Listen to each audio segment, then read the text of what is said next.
On va commencer Bezrat Hashem. Là, on est arrivé dans la Torah Vav, Seif Gimel. On a terminé Baruch Hashem le Seif Bet, Seif Aleph, Seif Bet, on a terminé. Et là, on va commencer ce soir un nouveau titre, une nouvelle, un nouveau pas. Pour Rabbeinu, il nous amène vers cette Torah-là qui est exceptionnelle, qui est merveilleuse, qui touche ce mois-ci-là. Et juste avant, je voudrais juste un tout petit peu reprendre pour qu'on puisse être bien dans la Torah. Au tout début, Rabbi Nachman nous apprend à essayer de s'annuler et d'annuler toutes sortes d'honneurs qu'un homme il a ou qui croit qu'il doit le recevoir, ou quand un homme, chas v'shalom, il lui manque de respect, alors la personne elle commence à s'emballer, se bouillir en lui en se posant des questions. Comment ça se fait, il me respecte pas, il m'a manqué d'honneur, etc., etc. Rabbi Nachman il vient et il pose un plat sur la table et il dit première chose, si on veut servir Dieu, il faut savoir à être prêt de se déshabiller du kavod. Un homme qui veut avoir du kavod ne peut pas servir Hachem. Il ne peut pas. Pourquoi? Parce que quelque part dans la vie, dans une situation, tu seras obligé d'enlever ton kavod pour servir Hachem. Tu seras obligé. C'est une situation qui arrive tout le temps. Des fois, tu es entre copains et tu vois que le temps il approche. Bientôt, c'est la shkia. Et tu te dis, j'ai pas fait minra. Mais tu es avec tes copains. Tu vas pas maintenant te lever, les laisser. Ils sont venus chez toi. Ça se fait pas. Alors t'as honte, tu sais pas, oui, je fais pas, c'est honteux. Et tu continues à parler avec eux. Pourquoi? C'est un manque de kavod. T'as préféré garder ton kavod que le kavod d'Hachem. Le kavod d'Hachem, c'est d'aller se lever, prier minra. Donc il dit Rabbi Nachman, si un homme ne se met pas dans sa tête, il faut qu'il sache que pour servir Dieu, il faut être prêt à jeter tout son kavod. Alors il dit Rabbeinu, comme on ne peut pas attendre l'effet lui-même, c'est-à-dire que tu sois dans une situation pareille, alors depuis le début, il faut que tu saches quelque chose. Le kavod, le respect, l'honneur, c'est surtout les honneurs, pas le respect. C'est surtout les honneurs, ça appartient à Kadosh Baruch Hu. Li à kavod amar Hashem, comme ça c'est écrit. Kadosh Baruch Hu, il a dit, lichvodi, barativ, yetzartiv, afasitiv. Kadosh Baruch Hu, il a dit, tous les mondes que j'ai créés, je les ai créés pour mon honneur. C'est pour mon kavod. Le kavod de Dieu, c'est qui qu'on doit lui donner du kavod? C'est un homme qui, c'est pas un homme, c'est quelque chose que de elle-même, elle reprojette ce kavod. Et c'est qui? Le seul au monde que vraiment à lui, il faut lui donner du kavod. Le seul au monde, c'est Hachem. Hachem, même le tzaddik, il donne du kavod à Kadosh Baruch Hu. C'est à Kadosh Baruch Hu qui doit totalement recevoir le kavod. Et quand on lui donne du kavod à Hachem, alors on répond à toute la raison pour laquelle Kadosh Baruch Hu il a créé ce monde. Pourquoi Kadosh Baruch Hu il a créé ce monde? Pourquoi ce monde? Pourquoi autant de choses, autant d'histoires, autant tout ce monde, ça fait 6000 ans que le monde il est là. Toutes ces histoires, toutes les souffrances, toutes les bonnes choses qui se sont passées, tout ce qu'il y a eu, du bien, du mal, du milieu, même des événements qui n'ont rien à voir, des histoires avec Napoléon, avec je sais pas quoi. Pourquoi tout ça? Tout ce qu'il y a dans ce monde, ils sont montés dans la lune, ici, ils voient le soleil, ils vont jusqu'à Saturne et je ne sais pas où, tout ce qu'ils arrivent à faire, tout ce qu'il y a de beau et de mal et de méchant et de gentil dans ce monde-ci. C'est pourquoi tout ça, Hachem, il a créé. C'est quoi le but de tout ça? C'est quoi le but? Tarles, c'est quoi le but? Qu'est-ce qu'il dit David Ameler? David Ameler, il dit dans les Tehillim, le but de tout ça, c'est pour qu'une seule chose. Pour que tu reconnaisses que tout vient d'Hachem. Pour que tu saches que tout, c'est Hachem qui l'a créé. Pour qui? Pour le juif. Pour que le juif puisse reconnaître Dieu. C'est tout. C'est aussi simple que ça. Quand un homme il souffre, qu'est-ce qu'il doit faire? Il doit prier Hachem. Pourquoi il doit prier Hachem? Parce que quand il va prier, Dieu il va l'exaucer. Quand il va l'exaucer, il va voir que c'est la main d'Hachem. Quand un homme il étudie la Torah et qu'il n'arrive pas à comprendre la Torah, il va aller prier Hachem. Il va dire à Kadosh Baruch Hu, Galenai va bita niflot mitoratecha. Hachem, ouvre mon cœur pour que je puisse découvrir la beauté de ta Torah. Et là, d'un coup, la personne, elle va commencer à comprendre c'est quoi Kadosh Baruch Hu. Il va voir comment Hachem, il est toujours avec lui. Dans tous les endroits les plus bas, les endroits les plus sales, les endroits... Il est toujours avec toi, Kadosh Baruch Hu. Jamais il te laisse. Jamais il te laisse. Et ça, le problème, c'est quoi? C'est qu'aujourd'hui, on vit, et on ne voit pas Hachem. On ne voit pas Hachem. On dit 3 fois par jour dans la Amida. On dit Modim anachnu lefanecha Adonai Eloheinu melotenu. On dit Al nisecha ve'al nifleotecha ve'al yeshuatecha sheta oseh imanu bechol yom vayom. On dit sur tous les miracles, sur toutes les merveilles que tu me fais tous les jours et tous les jours. On le dit ça 3 fois par jour. Est-ce qu'on y croit vraiment? Tu t'es réveillé ce matin en te disant ah, tu sais pas les miracles, tu sais pas les miracles. Non, bonjour, comment ça va? Ça va. Ah bon?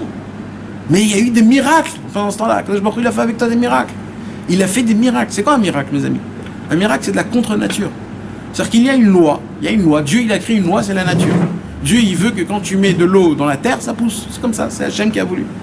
Mais des fois, Kadosh Baruch Hu, il fait des choses qui vont contre la nature. Contre la nature. Ça, c'est des choses quand c'est un extrême. Dans Modim Anachnu Lach, qu'est-ce qu'on dit? On dit qu'Akadosh Baruch Hu, il fait avec nous Al nisecha shebechol yom veyom imanu. On dit sur tous les miracles que tu fais tous les jours et tous les jours avec nous. Mes amis, un miracle, c'est contre la nature. Akadosh Baruch Hu, il nous maintient en vie. Il fait avec nous des choses que nous, on ne sait pas. On ne sait pas. On marche dans des endroits comme si c'est normal. On rentre à la maison comme si c'est normal. On va aux toilettes et comme si c'est normal. On dort et on se réveille comme si c'est normal. Pourquoi? Parce qu'on voit que ça fonctionne partout chez tout le monde et tous les jours.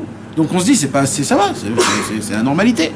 Mais ce que tu comprends pas, c'est que tout ce qu'Akadosh Baruch Hu, il le fait mamash que pour toi. C'est un S qu'Akadosh Baruch Hu, il fait rien que pour toi. Normalement, on ne devrait pas avoir. Vous savez, mes amis, normalement, il y a une halakha. C'est écrit dans la Bible. C'est quoi la Bible? Il y a écrit que quand un homme chas v'shalom, il n'écoute pas le roi, c'est une règle. C'est écrit dans Melachim, dans les Nevi'im. Quand on n'écoute pas une règle d'un roi, chayav mita. Un roi qui demande quelque chose à faire, si David Ameler il disait à quelqu'un de faire quelque chose et que cet homme-là n'a pas fait, on est obligé de le tuer. Obligé, c'est une obligation. Hachem il a dit comme ça. Un roi d'Israël, quand il dit quelque chose, t'es obligé de l'appliquer. On s'en fout, qu'est-ce qu'il t'a demandé, t'es obligé. Parce que si tu t'appliques pas, c'est une chutzpah, ça veut dire c'est osé, c'est quelque chose de très grave. Maintenant je vous pose la question. Malheureusement, dans la journée, on tombe, on fait des fautes, on fait des choses qui sont pas très très bien. Des fois, on fait des choses, des fautes qui sont très graves, des fois qui sont vraiment écrites dans la Torah, ou c'est vraiment des très graves fautes. Chaque soir, quand on met notre corps dans le lit, on place cette masse de viande dans un bon lit moelleux comme il faut. Mais en vérité, c'est pourquoi? Parce que la Neshama, là, elle va monter en haut. Et quand la Neshama, elle va monter en haut, il y aura, comme on appelle, un mini beddin, un jugement. Tous les soirs, mes amis, tous les soirs, il y a un tout petit jugement. C'est quoi le petit jugement? C'est quoi le mini jugement? On prend la journée et on s'assoit. Il y a en haut des tzadikim ou des anges où ils s'assoient, ils ouvrent le cahier de aujourd'hui pour voir qu'est-ce que tu as fait de bien, qu'est-ce que tu as fait de mal.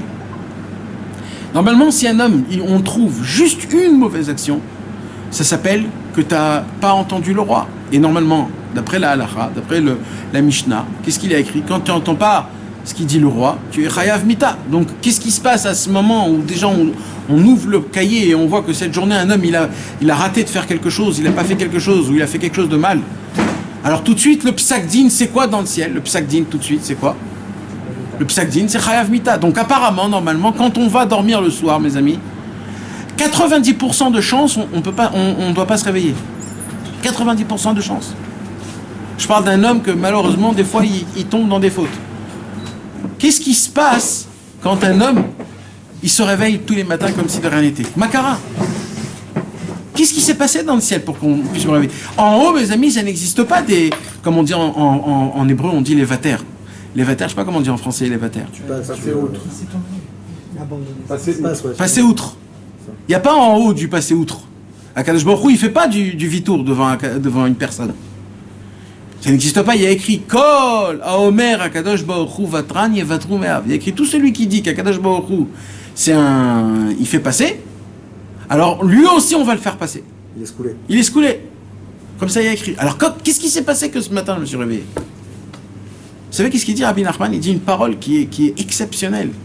Il dit, Rabbi Nachman, parce que chaque matin, avant que tu te réveilles, Akadosh Baruch Hu, avant avant que les juges ils tamponnent le jugement, Akadosh Baruch Hu il dit attendez, avant que vous tamponnez, j'ai quelque chose à dire. Alors les juges ils disent, bien sûr Akadosh Baruch Hu, qu'est-ce que tu as à dire sur cet homme-là? Akadosh Baruch Hu il dit, je crois en lui. Je crois en lui. Ça se pourrait que demain, si on le réveille, il va faire teshuva. Ça se pourrait qu'il va complètement changer. On ne sait pas. Combien de gens ils ont fait teshuva comme ça du jour au lendemain? Ils se sont dit, allez, il faut s'attraper, il faut se prendre. Alors Akadosh Baruch Hu, il vient. Et qu'est-ce qu'il fait Akadosh Baruch Hu? Il est de ton côté. Et il dit, non, je crois en lui. Comme je crois en lui, je vous demande, s'il vous plaît, les juges, tamponnez comme quoi il peut redescendre.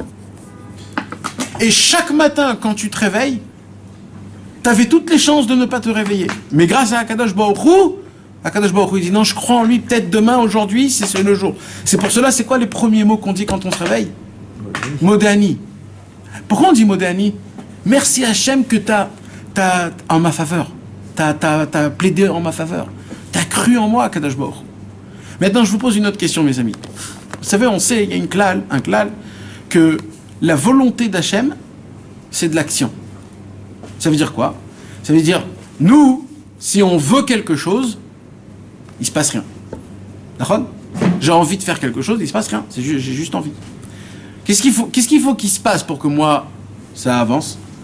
Il faut que de la volonté, je passe au concret. Comment? À réfléchir dans ma tête, comment je pourrais faire cette chose-là. Après, j'arrive à construire dans ma tête comment ça doit être. Après, j'en parle avec mes amis, avec des constructeurs. Et après, il y a les poalim, c'est-à-dire les travailleurs qui viennent. Et qu'est-ce qu'ils vont faire, les travailleurs? Ils vont réaliser, en fait, ta pensée. D'accord? Il dit, Rabbeinu, le déclencheur de tout, c'est quoi? C'est le ratzon, c'est la volonté. Qu'est-ce qui se passe? Il dit, Rabbeinu, le problème, c'est que le monde, au lieu de continuer l'enclenchement, il s'arrête qu'à la volonté. Il ne continue pas à réfléchir. Par exemple, je veux faire teshuva, je veux garder mes yeux. Je veux que mes yeux soient propres. Je ne veux pas salir mes yeux, chas v'shalom. Alors déjà, j'ai une volonté. C'est déjà, sans la volonté, il n'y a rien. Tu ne peux rien faire.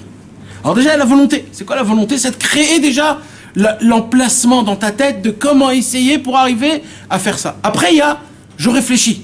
Comment je pourrais le faire? Où je pourrais le faire? C'est quand qu'il faut le faire? Tu commences à réfléchir. Tu réfléchis ma vache. Tu y penses pendant la journée, comment je pourrais garder mes yeux, comment je voudrais rendre mes yeux propres. Après, il y a quoi? Tu en parles avec qui? Avec Hachem. Tu en parles avec Hachem, tu en parles avec tes amis. Qu'est-ce que vous en pensez, mes amis? Tu le fais descendre en Marshava, Dibour, et après, il y a Maasé, après, il y a l'action, après, tu arrives à garder tes yeux. Mais on ne peut pas frôler toutes les étapes. On est obligé de passer d'une étape, et une étape emmène à une autre étape, et à une autre étape. Mes amis, Akadosh Baruch Hu, quand il a voulu créer le monde, il a juste pensé qu'il veut créer le monde, et dès qu'Akadosh Baruch Hu, il a pensé qu'il veut créer le monde s'est créé tout de suite. Dieu, il n'a pas toutes ces étapes-là. Dieu, rien qu'il veut, sa volonté, tout de suite, c'est l'action. Tout de suite. Si Akadosh Baruch Hu, il veut quelque chose, ça se fait tout de suite, c'est comme ça. Maintenant, vous savez, mes amis, Akadosh Baruch Hu, tout ce qu'il fait, c'est obligé que c'est bon. C'est vrai ou faux? Bah oui. Vous êtes sûr de ce que vous dites? Bah oui. Vous y croyez vraiment dans ça? Oui. Qu'Akadosh Baruch Hu, tout ce qu'il fait, il le fait, c'est obligé que c'est bon. Et deuxièmement, ça ne peut pas être quelque chose que Dieu il veut pas qui existe. C'est vrai ou faux? Vrai.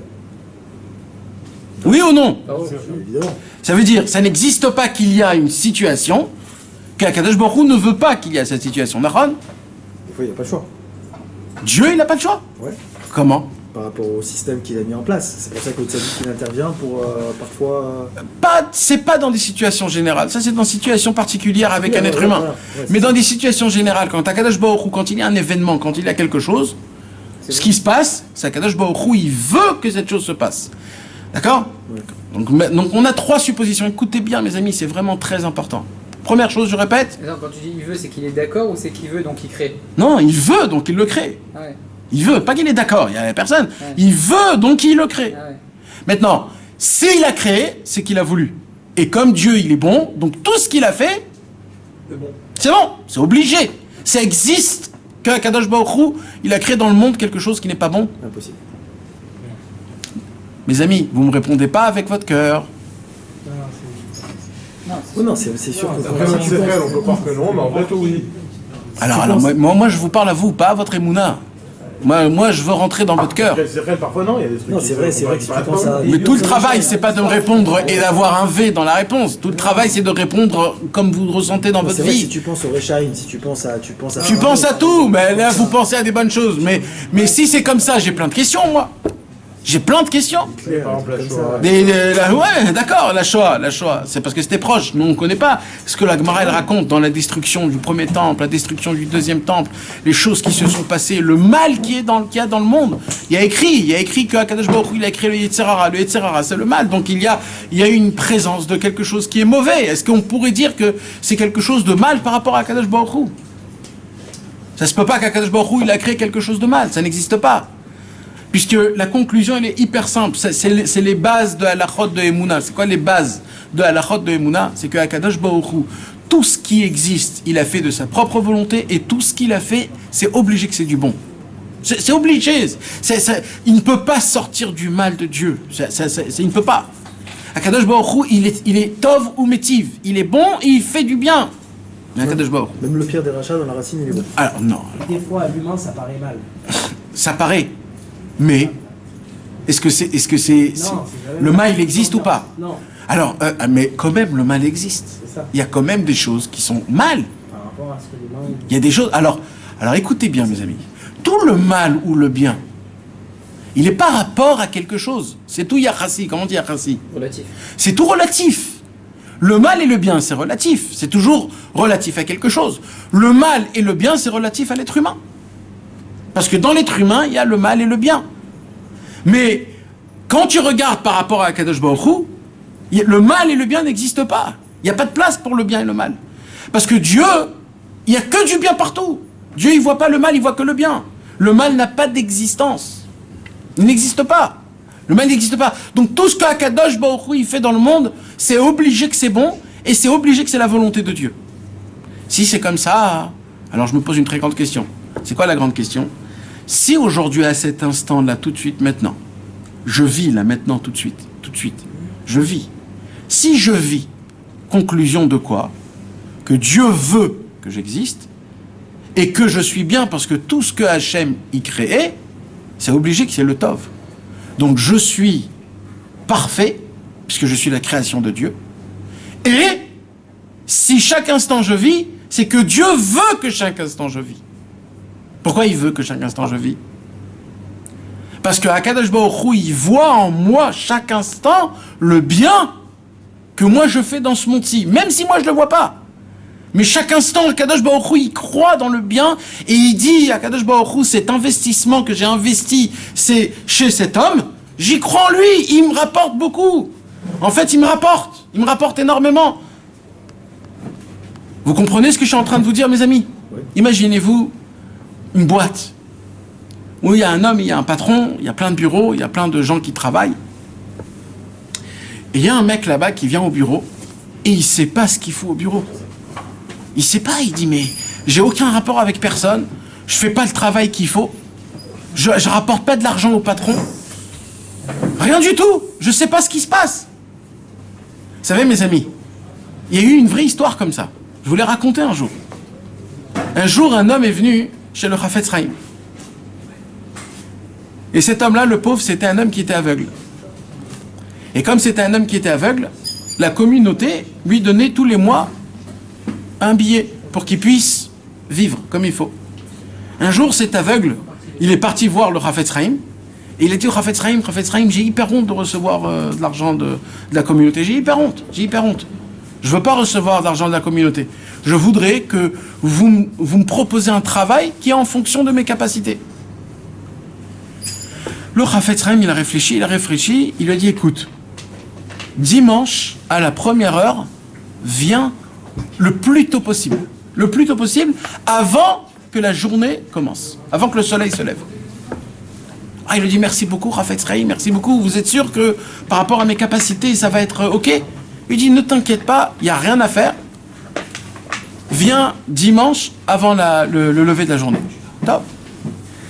Cet homme-là, il vient dimanche avant le lever du soleil. Et le Chafetz Chaim, il lui dit maintenant, rappelle-toi bien du chemin qu'on va marcher. Ce chemin, tu vas le faire, tu vas le prendre tous les jours. Ce sera ton nouveau travail. Ok? Alors, l'aveugle, il attrape la main du Chafetz Chaim, merci, et il commence à marcher. Et il marche, et il marche, et il marche. Et qu'est-ce qu'il sent, l'aveugle? Il sent qu'ils sont en train de sortir de la ville. Il ne comprend pas. Il dit, Chafetz Chaim, vous m'emmenez où? Il dit, ne t'inquiète pas, ne t'inquiète pas. Rien que rappelle-toi les pas, pour que tu puisses faire ce chemin tous les matins. Top, il fait les pas, jusqu'à qu'ils arrivent dans un endroit, une cabane. Il monte des escaliers. Et il s'assoit, il lui dit, voilà, ici il y a une chaise, toujours il y a une chaise, ça bouge pas. Et il lui dit, maintenant écoute bien, tu vois, c'est quoi ton travail? Ton travail, il y a une roue ici. Et cette roue, qu'est-ce qu'il faut faire? Il faut toute la journée la faire marcher. Toute la journée, il faut rouler, comme on dit. Ouais, rouler. Il faut la faire tourner. Il lui dit quoi? Et c'est tout? Il dit oui. Il dit, tu sais combien tu gagneras avec ça? Tu vas gagner double et triple que ce qu'on te donnait. Il dit, oh là là, comment vous ne me l'avez pas dit depuis le début? Comment? Et il a dit, ok, merci beaucoup, Chafetz Chaim, Toda Rabba, Toda Rabba. Et mes amis, cet homme-là, depuis ce jour, tous les matins, il était obligé de se lever. C'était des heures qui étaient obligatoires. Il était obligé de rester depuis avant le coucher du soleil et le lever du soleil. Toute une journée en entière, il devait rester, et il devait rester aussi un peu la nuit, il devait rester... C'était beaucoup de... Top. Qu'est-ce qui se passe? Des années passent. Il gagne sa paye, il est très content, tout est comme il faut. Des dizaines d'années, il passe, mes amis. Dizaines d'années, il passe. Cet homme-là, pendant des dizaines d'années, il fait son chemin habituel. Il arrive dans la maison, il monte les escaliers, et il tourne une roue pendant des heures et des heures. Et c'est tout, il n'y a rien d'autre. Après des dizaines d'années, il en a eu un peu marre. Il a dit, c'est quoi cette vie, quoi? Ça veut dire, il n'y a rien qui se passe. Ouais. Et enfin, t'en as marre. Au début, t'es hyper content parce que t'as une belle paye, etc. Mais après, t'en as marre. Alors, il a eu un peu honte, il est allé chez le Chafetz Chaim. Il a dit, Chafetz Chaim, je vous remercie énormément. Vous m'avez donné un travail qui est exceptionnel. J'arrive à manger, bechavod, avec ma femme, mes enfants, tout comme il faut, à la perfection. Il lui dit, mais j'ai un petit problème, Chafetz Chaim. C'est quoi le petit problème? Il lui dit, Chafetz Chaim. Il lui dit, j'ai un peu... Ça m'ennuie. Ce travail m'ennuie. Je suis fatigué de faire ce travail. Je voudrais, je sais pas. Vous pouvez pas me raconter qu'est-ce que je fais? Je sais même pas ce que je fais. Vous m'avez dit de tourner une roue et moi, ça fait des dizaines d'années que je tourne une roue, je sais même pas ce que je fais. C'est quoi que je fais exactement? Le Chafetz Chaim, il lui a dit, je voulais pas te dire. Pourquoi? Parce que je voulais pas te gâcher. Ça veut dire quoi? Il lui dit, malheureusement, toi, t'as pas les yeux pour voir ce que tu fais. Mais maintenant que tu me poses la question, je suis obligé de te le dire. Il dit quoi? Il lui dit, tu sais, c'est quoi la roue que tu tournes? Quand tu tournes la roue, en fait, tu tournes un moulin. Que ce moulin, il est en train de prendre de l'eau dans une rivière. Et en fait, tu crées de l'électricité dans toute la ville de Radin. C'est-à-dire quoi? Ça veut dire, toi, tu tournes une roue, tu sais pas ce que tu fais. Mais ce que tu sais pas, c'est que toute la ville de Radin, avec combien il y avait d'habitants là-bas? Peut-être 500, 1000 habitants. Toute la Torah, toute la Vodat Hashem, tout ce qu'à l'époque, tout ce qu'ils faisaient, tu mets de la lumière dans chaque maison de la ville de Radin. Tous les hommes, toutes les femmes, tous les enfants qui ont une maison dans Radin, tous les jours, ils remercient qui? Ils te remercient toi. Pourquoi? Parce que tu rajoutes de la lumière chez toi à la maison. Grâce à toi, il y a de la lumière chez nous à la maison. Maintenant, grâce à ça, on peut réchauffer. Grâce à ça, on peut faire encore plein d'autres choses. Maintenant, le mec aveugle, il était ébloui. Il a dit, j'y crois pas. Il dit, mais ça veut dire quoi de la lumière? Ça veut dire quoi de la lumière? Et il lui dit, c'est pour ça que je voulais pas te dire. Parce que je peux pas t'expliquer c'est quoi de la lumière. Je peux pas expliquer c'est quoi pour un aveugle, c'est quoi de la lumière. Mais tu peux pas t'imaginer le bon et les cadeaux et le bien d'être vie, comment on dit, le bien-être. Le bien-être que tu donnes aux enfants, aux femmes et aux êtres humains. Vous savez, c'est quoi cette histoire, mes amis?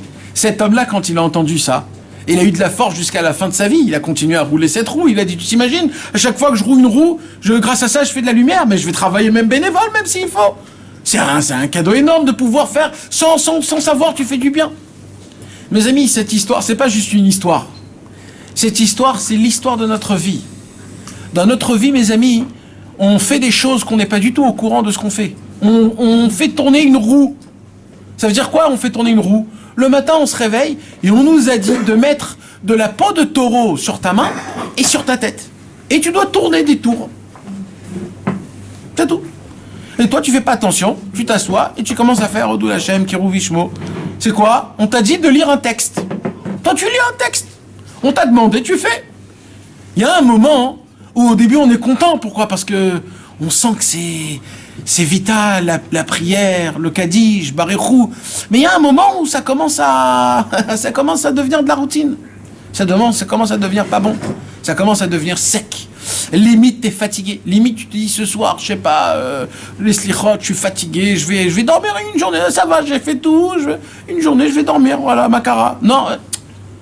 Mes amis, on n'a pas du tout la notion, on n'a pas aucune notion de ce que c'est quand un juif il met la kippa et il sort dehors avec sa kippa. Quand on met les tzitzit et que les tzitzit y pendent. On n'a pas la notion de ce que c'est quand on veut boire quelque chose, un verre d'eau. On fait chez Akol Niabidvaro, on dit Boré Nefashot, Rabot Vechesronan. On crée des mondes. On participe à la réparation du monde en entier. Il faut savoir, il faut comprendre ça, que Akadosh Baruch Hu, lui, il voit le bien que nous on fait. Et Akadosh Baruch Hu, si lui, il nous a fait réveiller ce matin, et si à un instant, à cet instant-là, je vis, c'est qu'Akadosh Baruch Hu, il croit en moi. Mais je vais aller encore plus loin que ça. Quand un homme, il est en train de faire un péché, il fait un vrai péché, là. Un vrai grave péché. Chas v'shalom, un homme a transgressé Shabbat, on va dire. Chas v'shalom, que Dieu nous en préserve. Transgresser Shabbat, c'est très grave. Un homme, il transgresse Shabbat. Chas v'shalom, il prend la cigarette, il allume la cigarette et là, il a un kiff. D'accord? La première taf, il a un kiff, et là, il a des remords. Je vous pose une question. C'est qui lui a donné de la force pour prendre la cigarette, pour prendre le feu, pour allumer, pour respirer, et faire rentrer dans les poumons, et de savourer ce kiff? Comment c'est possible? Parce qu'il nous aime. Et Dafka, parce qu'il nous aime, il doit nous tuer tout de suite, pour pas qu'on fasse cette affaire-là. C'est quoi l'amour? C'est de vivre cette vie. C'est pas ça l'amour. Comment c'est possible qu'Akadosh Baruch Hu, il nous donne ça? Il n'est pas encore entendu la colère. Il est? Il n'est pas encore entendu colère. Mais on a fait Shabbat, c'est encore plus grave. On a transgressé Shabbat. Chas v'shalom. Akadosh Baruch Hu, il aurait dû faire quelque chose.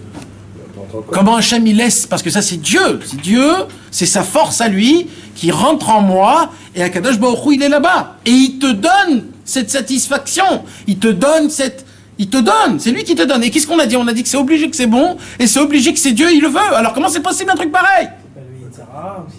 Le Yetzer Hara, écoute bien quelque chose que beaucoup de gens ne savent pas distinguer. Le Yetzer Hara n'a aucun pouvoir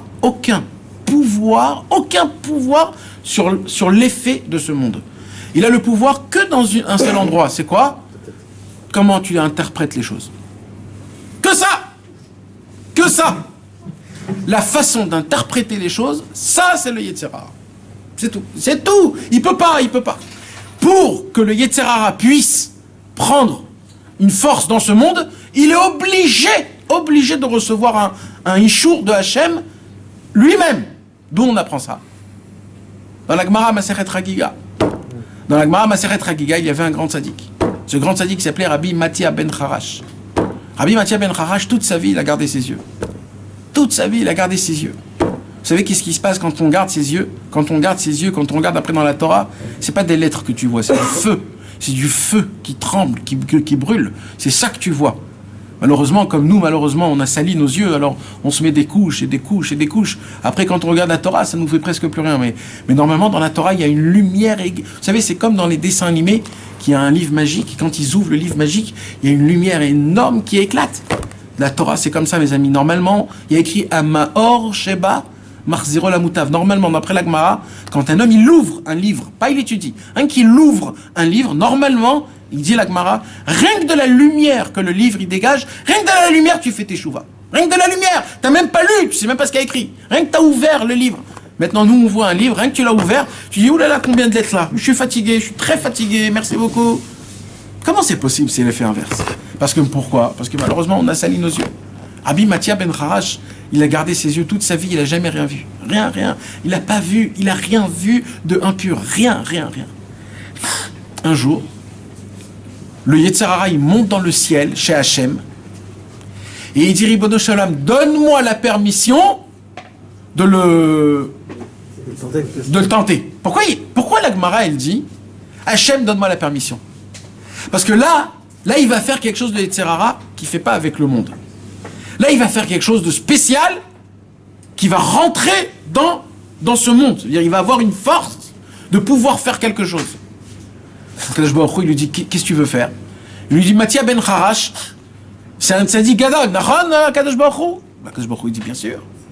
Alors il dit, si c'est un grand tzaddik, montre, j'ai envie de voir. Kadosh Baruch Hu, il dit, moi j'ai aucun safek, aucun doute. Kadosh Baruch Hu, alors qu'est-ce qu'il lui a dit à Hachem? Kadosh Baruch Hu lui dit, tu as le réchout, la permission de faire ce que tu veux. Comme ça, il est écrit. Donc il avait besoin d'un réchout. Parce qu'il ne peut pas avoir une force dans ce monde-ci, le Yetzer Hara. C'est pas un dieu, c'est juste un ange. Donc lui, il a la force que dans ta tête. Qu'est-ce qu'il a fait, le Yetzer Hara? Il est descendu dans la plus belle femme qui existe dans le monde en entier. Une beauté comme on ne peut même pas s'imaginer. Et la femme, elle rentre dans le Beth Hamidrash pour poser une question d'Halacha. Et Rabbi Mathia ben Harash, il était avec son stender en train d'étudier. Sa tête, elle était complètement dans la Torah. Et là, la femme, elle vient et dit, bonjour Rabbi, j'ai une question dans la Halacha. Alors, Rabbi Mathia ben Harash, il met ses mains comme ça, il dit, Ken, vas-y, posez la question. Et elle dit, mais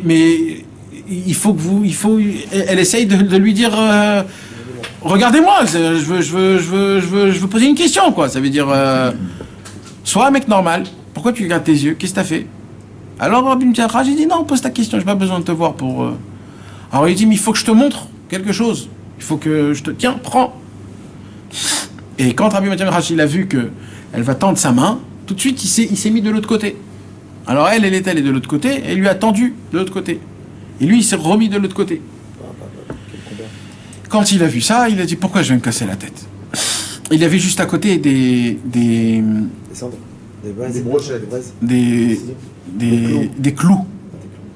Il était en train de construire. Il a pris les clous, il s'est crevé les yeux. Et là, il y a eu un problème dans le ciel. C'est parce qu'on n'attendait pas ça de Rabbi Mathia ben Harash. On n'attendait pas ça. Rabbi Mathia ben Harash, on attendait de lui qu'il ferme ses yeux et il se passe ce qui se passe. Il n'y a rien qui se passe. De prendre des clous et de crever les yeux. Cette femme, elle s'est envolée. Il n'y avait plus rien. Le Yetzer Hara, il est monté en haut, maintenant il a un problème. Pourquoi il a un problème? Parce qu'à cause de son acte, le Yetzer Hara, il a endommagé un endommagement qui ne devait pas arriver. Donc là, le Yetzer Hara, il s'est mis dans un vrai problème. Qu'est-ce qu'il a fait, Hachem? Il a fait descendre l'ange Raphaël. L'ange Raphaël, c'est l'ange de la guérison. Il est descendu, et l'ange, il vient chez Rabbi Mathia ben Harash, il lui dit, je suis venu pour te guérir tes yeux. Qu'est-ce qu'il dit, Rabbi Mathia ben Harash? Il dit, tu veux me guérir pour qu'après, encore, on me tente?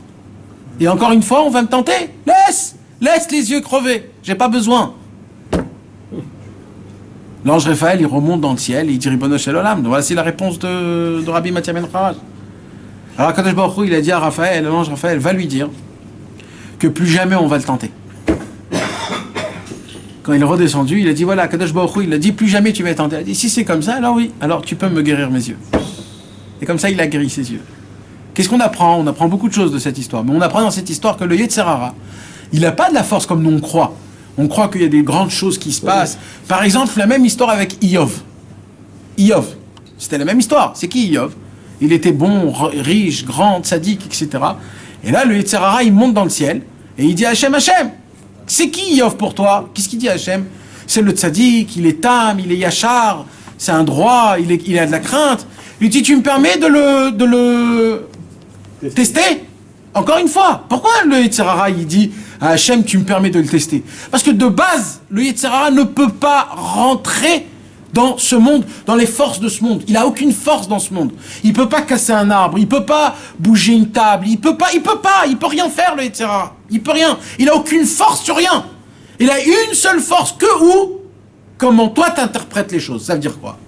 Ça veut dire, quand tu vas arriver le matin, tu vas mettre les téphilines sur ta table, la table, elle se casse. Alors là, tu as la façon de penser comme le Yetzer Hara ou la façon de penser comme le Yetzer Hatov.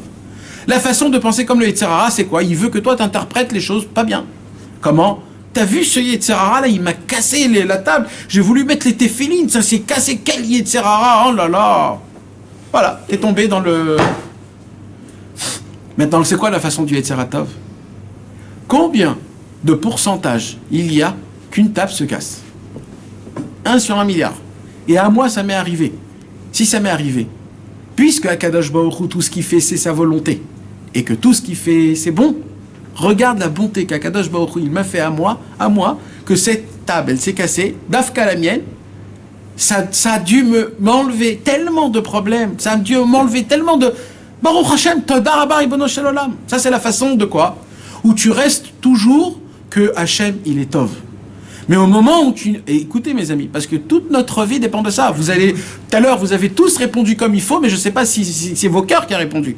Vous avez répondu comme une morale, elle pose à la classe, c'est quoi A plus B? Mais moi, je veux, quand je pose une question, pas que vous répondez comme il faut répondre, que vous répondez comment vous voulez répondre, comment vous ressentez vraiment les choses. Parce que c'est pas de la philosophie qu'on fait ici. Ici, on étudie la vie. Rabbeinu nous apprend la vie. C'est quoi la vie? C'est de connaître la réalité que je sens et de voir ce que la Torah, elle me parle et de faire une comparaison. Pourquoi la Torah me parle d'une certaine vie et moi, je ressens une autre sensation? Et là, et c'est comme ça qu'on parle, et c'est comme ça qu'on se rapproche de Dieu, jusqu'à qu'on arrive à faire de la Torah et de ma vie un. Et ça s'appelle un Oved Hashem. Ça s'appelle un homme qui sert à Kadosh Baruch Hu. Il connaît pourquoi il est venu dans ce monde. Il sait ce qu'il doit faire dans ce monde. Et il sait comme ça, ainsi de suite, et ainsi de suite. Tu avais posé la question, tu n'as pas répondu. De quoi? Pourquoi on fait une Avera? Comment c'est Dieu qui nous donne la force? On va allumer une cigarette, c'est Dieu qui nous donne la force. Comment est-ce que c'est possible? Oui, parce que c'est ça la réponse. La réponse, c'est que oui, c'est Hachem qui nous donne, qui fait tout ça. Pourquoi Kadosh Baruch Hu, il nous fait faire qu'un homme, Chas v'Shalom, quand il allume une cigarette Shabbat, Kadosh Baruch Hu lui donne la force dans sa main de kiffer. Moi, j'ai été gentil quand j'ai dit d'allumer une cigarette Shabbat. Mais, mes amis, si on rentre dans des avérotes qui sont très graves, où un homme, il prend un plaisir des avérotes, c'est qui donne ce plaisir? C'est Hachem qui te donne ce plaisir. Comment on peut dire quelque chose comme ça? Hachem, dans l'Avera, il te donne ce plaisir. C'est un truc qu'on ne peut pas s'imaginer. C'est quelque chose que, limite, je ne sais même pas si on a le droit d'en parler de ça, tellement que c'est profond. Tellement qu'Akadosh Baruch Hu, il est aussi dans ces endroits là-bas. Vous voulez savoir qu'est-ce qu'il dit Rabbi Nathan sur ça? Il dit Rabbi Nathan, tout ça Hachem il fait pour une chose, une raison. Et c'est quoi la raison? Peut-être que parmi toutes les fautes que tu vas faire, tu vas te poser cette question, qui me donne ce kiff? Et tu vas répondre, c'est toi Hachem. Et là tu auras honte. Et c'est ça ta teshuva. Vous savez c'est quoi cette réponse? Cette réponse, mes amis, le Admour de Sochotchov, celui qui a écrit le Avnei Nezer, a entendu cette réponse de Rabbi Nathan. Et il a dit, si j'aurais de l'argent, j'aurais imprimé cette réponse avec des lettres en or. Le Avnei Nezer a dit ça. Et nous, on est là, on écoute. Je répète, parce que je ne sais pas si vous avez encore compris. Comment c'est possible qu'un homme, il a des sensations quand il faute, puisque fauter, c'est contre la volonté de Dieu. Et quand un homme, il faute, c'est Dieu qui te donne toute la force de fauter et de ressentir les sensations de la faute. Pourquoi Hachem, il te donne ça? Il dit, Rabbi Nathan, tu veux savoir pourquoi? Parce que Hachem, il mise. Ça vaut pour moi de lui donner les sensations les plus élevées qu'il y a dans l'état avot. Par la drogue, par les femmes, par les honneurs, par les discothèques. Tu vas aller dans des endroits très sales et je vais te donner tout ce que tu cherches. Tout ce que tu cherches, je vais te le donner. Des montées, mon frère, de Yetzer Hara à en devenir sous. D'accord de quoi je parle? Vous voyez de quoi je parle? Ça. Pourquoi? Il dit Hachem, parce que il y a des pourcentages, peut-être, que cet homme, il va se poser des questions, il va se dire, mais attends, je faute. C'est qui me donne ça? C'est qui? Mais Vadaï, c'est Hachem. Tout le monde le sait que c'est Hachem. Même l'homme le plus pas religieux, il sait que tout vient de Dieu. Et là, il va dire, et pourquoi Hachem, il me fait ça? Quelle honte! Dieu, il me donne cette situation. Au moment où j'ai honte, parce que je vois qu'Akadosh Baruch Hu, il est avec moi, en fait, Akadosh Baruch Hu, il dit, grâce à cette honte, tu fais tes chouvas. C'est ça qui va te faire teshuva. En fait, toi, tu crois que t'as fauté parce que c'est toi qui as choisi la faute. Hachem, il dit, t'as pas compris. Je veux te faire montrer où tu es. Et le fait que tu vas découvrir qu'est-ce que tu es, c'est ça toute ta teshuva. Toute ta teshuva. Il dit, Rabbi Nathan, ça se pourrait qu'un homme, il se réveille, il va dans la forêt. Il veut faire son heure pour faire Hitbodedut, des doutes, pour parler avec Hachem. Il se prépare tout comme il faut. Toute la journée, il a pensé à son Hitbodedut. des doutes. Toute la journée, il s'est dit, je vais dire ça à Hachem, je vais dire ça à Hachem. Ah, je vais lui raconter ce qui m'est arrivé là. Il a toute la journée. Il arrive dans l'Hitbodedut, des doutes. Il a une rasra, il a comment on dit? Il est pas bon, il est pas bien. Hein? Non, un vrai mot, un blocage, une angoisse. Et il arrive dans son Hitbodedut des doutes et pendant 1 heure, limite, il est énervé. Il est énervé, qu'est-ce que je fous ici? Je sais pas quoi lui dire, j'en ai marre de me répéter, j'en ai marre de lui demander pardon, j'en ai marre de lui dire comment ça va Hachem, ça va très bien, moi ça va pas très bien, et voilà, il m'arrive, j'en ai marre. Ça me fatigue. Ça me fatigue. Et dans ta tête, tu le dis pas parce que t'as honte. Tu le dis pas parce que t'as honte. Ah, tu le dis pas. Alors, mais quoi? Tu te tais. Et là, tu te dis, mais c'est quoi cette histoire? Jusqu'à quand?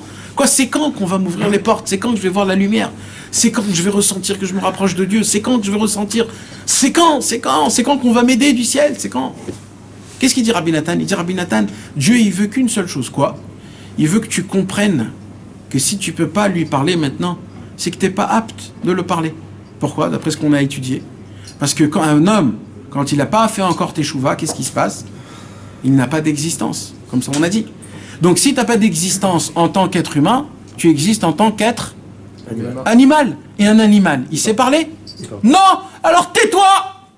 La seule chose que tu peux faire, c'est hurler comme un animal. Où de là vient la chanson. Kechayot, Anoamot, Balal, Bayar. Amten.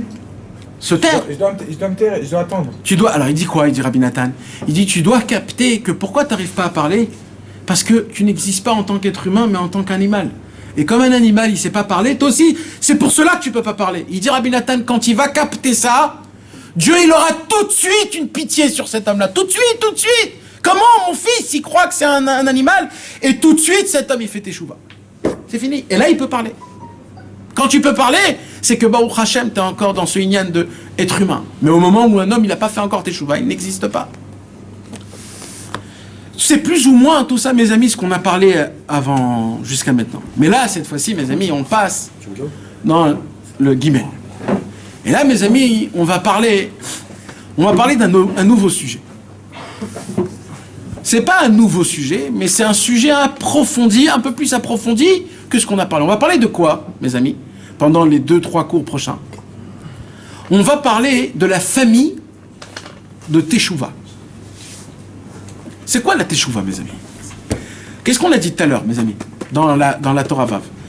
Un homme, il ne peut pas enlever son kavod s'il ne fait pas Teshuva. Comme ça, Rabbeinu nous apprend. Il ne peut pas. On est obligé de faire Teshuva, toujours d'être en mode de Teshuva pour puisse enlever notre kavod pour servir Hachem. Pourquoi? Très simple, il dit le Rambam. Pourquoi? Parce que quand un homme, c'est un Baal Teshuva, un homme qui regrette parce qu'il a fait quelque chose de mal, alors comment il est? Il n'est pas comme ça, il marche comme ça. C'est un Baal Teshuva. C'est quoi un Baal Teshuva? Il a la tête baissée, il se fait petit, il veut pas que... Moi, je suis mal. Moi, de base, je suis... Alors, il dit quoi? Alors, un homme qui a un Baal Teshuva, il dit le Rambam, il est comment? Il lui manque du kavod. Pourquoi il lui manque du kavod? Parce que je suis pas quelqu'un qu'on doit respecter. Malheureusement, j'ai fait des fautes. Alors oui, je dois... C'est de là où Rabbeinu, il vient et il dit quoi? Il dit le kavod et la tchouva, un se conditionne l'autre. Ça veut dire quoi? Ça veut dire comment on les aurait d'enlever le kavod en étant toujours en mode teshuva. Qu'est-ce qu'on a expliqué jusqu'à maintenant d'être toujours en mode de teshuva? C'est qu'un homme, il doit toujours être conscient qu'est-ce que je fais de bien, qu'est-ce que je fais de mal, chaque seconde. C'est ça un mode teshuva. Et de se rappeler de quoi? Vechatati, lenegdi, David. Qu'est-ce qu'il a dit David Ameler? David Ameler, il a dit mes fautes, tout le temps ils sont devant mes yeux. Tout le temps devant mes yeux. Pourquoi tout le temps devant mes yeux? Pour que je me rappelle de ne pas avoir du kavod. Maintenant, David, c'était un roi. Un roi, on est obligé de lui donner du kavod. C'est la Torah qui nous dit de donner du kavod. Et bien même David, alors à plus forte raison, nous, qu'on n'est rien du tout, combien on doit annuler ce kavod. C'est ça ce qu'on a parlé dans la Teshuvah. Mais Rabbeinu, il veut dévoiler un chidouche exceptionnel dans la Teshuvah. Le premier chidouche que Rabbeinu a dévoilé dans la Teshuvah, c'est quoi? C'est la Teshuvah que quand un homme il t'humilie, tu te tais. C'est le premier chidouche. Chidouche où Rabbeinu il dit le ikar de la Teshuvah, c'est quoi? C'est qu'à chaque humiliation, tu te tais extérieurement et intérieurement. C'est le chidouche le premier. Maintenant, il dit Rabbeinu, maintenant, je vais vous apprendre un deuxième chidouche encore plus profond que le premier. Il dit quoi? Alors, je lis dans le Seif Gimel. Vetzarir le echoz tamid bemidat hatshuva.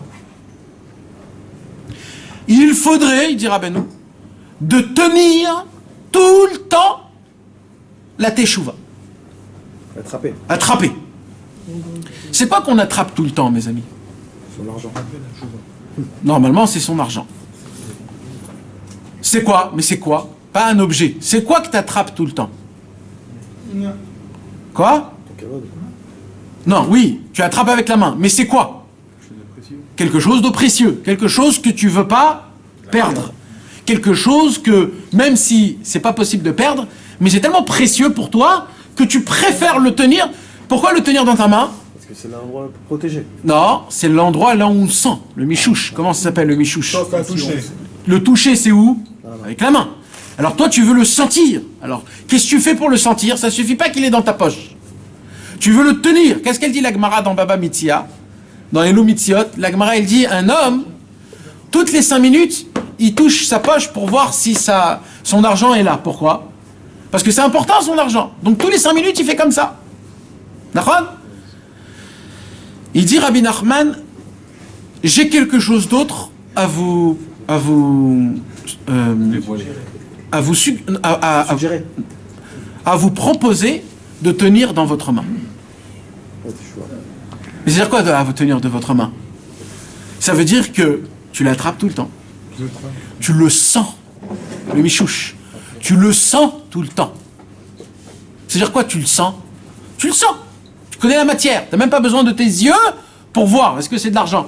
Aujourd'hui, tu touches une pièce de 10. Tu n'as pas besoin de la voir. Tu la touches, tu sais que c'est une pièce de 10. La pièce de 5, tu vois le contour, il a les trucs comme ça. Tu sais que c'est une pièce de 5. Il suffit rien que de toucher. Rabbeinu, il dit, je vous propose une nouvelle teshuva. Il dit quoi? Il dit, c'est quoi la teshuva que vous connaissez, vous tous? Alors nous, on répond à Rabbi Nachman, on dit, la teshuva qu'on connaît, nous tous, c'est une teshuva que quand un homme, il faute, alors qu'est-ce qu'il fait? Il doit faire vidouille, il doit confesser, demander pardon à Hachem, il doit regretter, et il doit prendre sur lui de ne plus recommencer. C'est ça la teshuva que je connais. Il dit, Rabbeinu, et quand tu fais les 3, il dit, c'est fini. Il dit, Rabbeinu, il a fait. Mais moi j'ai un problème, il dit Rabbeinu. Il dit quoi?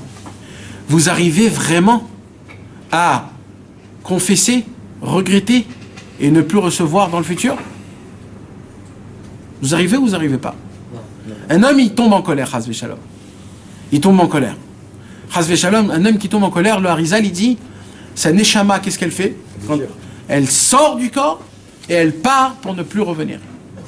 Vous savez ce que ça veut dire? Je sais pas ce que ça veut dire. Vous pouvez pas comprendre ce que ça veut dire. C'est comme si qu'on fait une prise de sang dans le corps humain et que dans le prise de sang, tous les trucs ils sont à zéro. C'est quoi qui donne la vie au corps? C'est la neshama. Quand la neshama elle part, ton corps il est zombie. Il n'y a plus rien. Tu sens que tu es mou, tu n'as rien envie. Tout ça, c'est à cause de quoi? À cause d'une colère. Tov, je suis tombé en colère, qu'est-ce qu'il dit Rabbeinu? En Yehush, je fais teshuva. Ok. Je vais dans le coin et je dis voilà, Ribono Shel Olam, il y a eu une situation qui a été comme ça et comme ça, malheureusement, j'ai pas tenu. Je te demande pardon, je me suis enflammé, j'ai crié, j'ai grondé, j'ai insulté dans ma tête, extérieurement, intérieurement, je me dégoûte complètement, Pardon, pardon, pardon, Hachem. Top. Je regrette. C'est-à-dire quoi je regrette? Je regrette vraiment ce que je fais. C'est-à-dire je me dégoûte. Cette action, elle est très mauvaise. Tu as fait le regret. Et après, il y a ne plus recevoir de plus recommencer. Et là, tu dis, je suis tellement dégoûté, Hachem, je te promets, je recommencerai plus. Tu as fait 3 choses comme il faut. Rabbi Nachman, il dit, j'ai une question à te poser. Le vidouille, quand tu t'es confessé, je le crois, ça. Tu avoues. C'est quoi confesser? J'avoue. Je suis pas un menteur. J'avoue, oui, j'ai fauté. J'aime pas. Il dit maintenant, le regret. Venez, on parle du regret.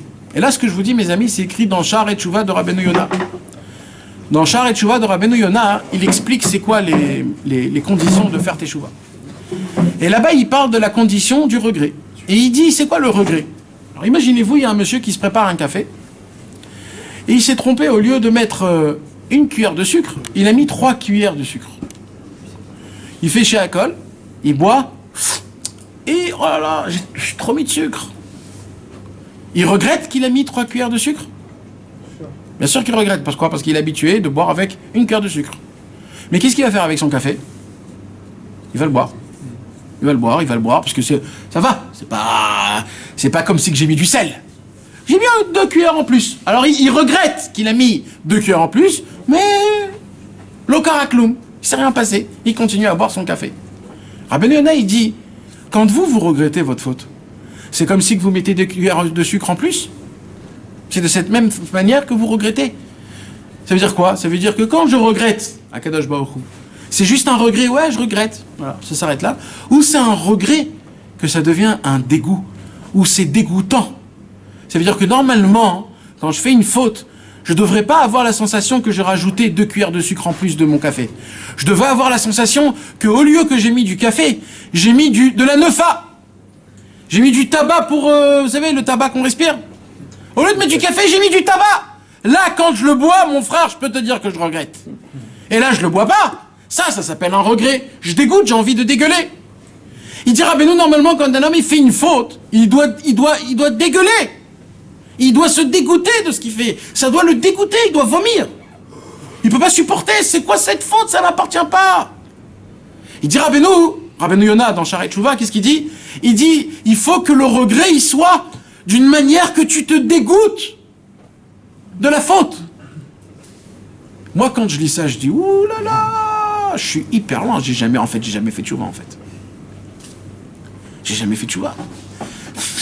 Et ça voudrait dire quoi de ne plus recommencer? Vous savez ce qu'elle dit, la Gemara?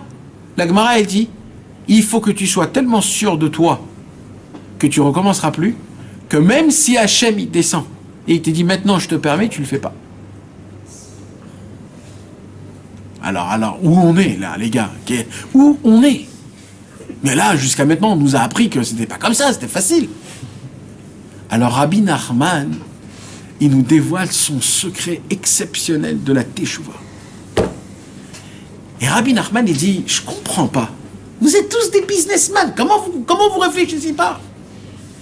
Il dit, chez vous, c'est si je gagne pas l'euro million, je gagne rien.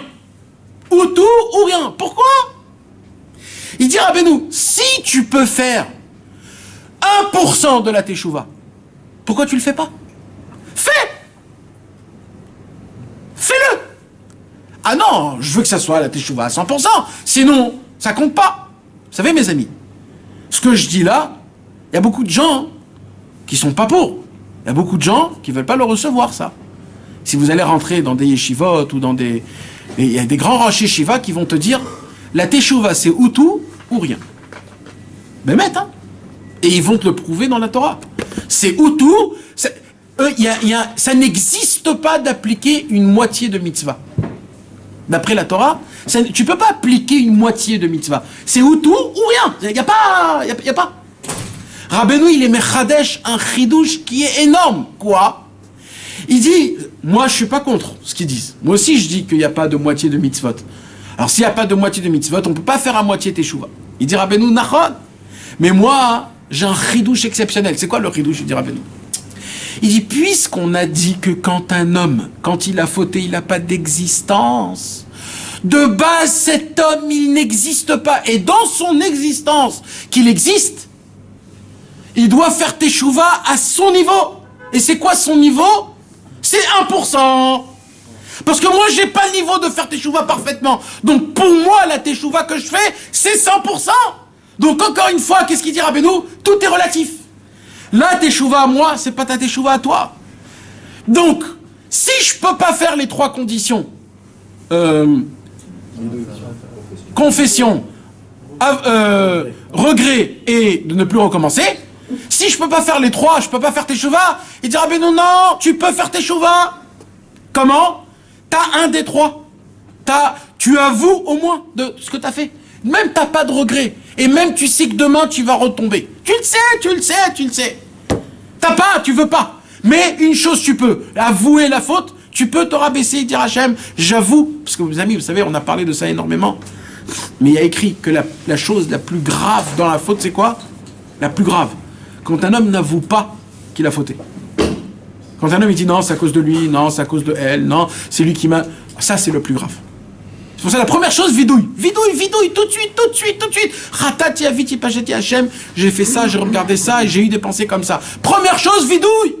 J'avoue, Hachem, j'avoue, voilà. Il dit Rabbeinu, alors t'as pas le regret, tu regrettes pas. J'ai vu une super belle femme, ben non, je regrette pas, excuse-moi. Et je voudrais recommencer demain. Pas je voudrais, mais je me vois pas fort à me garder. Il dit Rabbeinu, alors t'as déjà un quart de la teshuva. Est-ce que c'est Zekal Be'enecha? Est-ce que c'est aussi léger à tes yeux? Un quart de la teshuva. Alors qu'est-ce qu'il dit Rabbeinu? C'est quoi sa proposition? Fais teshuva comme tu es, l'endroit là où tu es. Top, je fais teshuva, ok. Mais maintenant je pose une question Rabbeinu. Ouais, c'est quoi ta question? Tarles, j'ai envie de faire une vraie teshuva.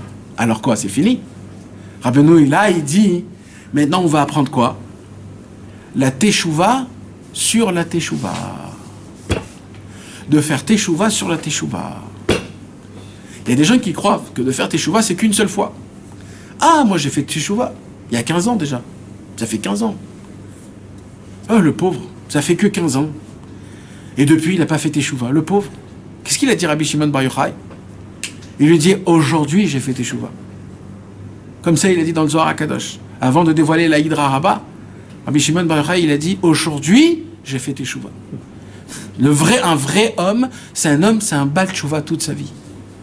Rabbi Nachman nous propose d'arrêter tout ce qu'on croit et de commencer à rentrer dans une classe qui s'appelle dans la classe, pas CP, pas CE1, pas CE2, il y a écrit Teshuva. Et quand tu rentres dans cette classe, tu es toujours en mode de Teshuva. Ça veut dire quoi? Écoutez bien ce que je vais vous dire, mes amis. Un homme, Chas Veshalom, il a fait une grave faute. Chacun qui choisit la faute qu'il a fait. D'accord? Un homme, il a volé de l'argent. Après qu'il a volé l'argent, il sent sale, il sent pourri, il sent pas bon. Il se dit, oh là là, je me suis pas tenu. Première chose qu'il fait, il peut rien faire d'autre, il peut juste avouer à Hachem, voilà, je te dis à toi, j'ai volé de l'argent. Je peux pas faire plus que ça. Je peux pas te promettre pour le futur, je peux pas le regretter parce que l'argent est là, mais pour l'instant, au moins je te l'avoue. Comme ça, il dit Rabbeinu, t'as fait une teshuva? Il dit Rabbeinu, qu'est-ce qui se passe quand t'as fait ça? Quand t'as fait teshuva le petit peu que t'as pu faire teshuva, il dit Rabbeinu, tu t'existes de l'existence. Tu te crées un peu plus d'existence. Ta neshama, elle commence à donner un peu plus de vitalité à ton corps. Ta tête, elle commence à réfléchir un peu plus bigdoucha. Maintenant que tu as de l'existence, il dit Rabbeinu, si tu fais teshuva, encore une fois sur la même faute, elle sera plus forte cette teshuva que la teshuva de tout à l'heure. Quand tu vas faire une deuxième fois teshuva, elle va te donner encore plus d'existence. Et quand elle va te donner plus d'existence, tu vas voir, quand tu vas faire teshuva pour la troisième fois, elle va être encore plus forte. Et il dit Rabbeinu, et comme ça, toute la vie, on vit un mode de teshuva. Je refais teshuva sur... Pourquoi? Parce que tous les jours, je me rapproche de Dieu. Tous les jours, j'étudie de la Torah. Tous les jours, j'apprends et je connais Dieu un peu plus.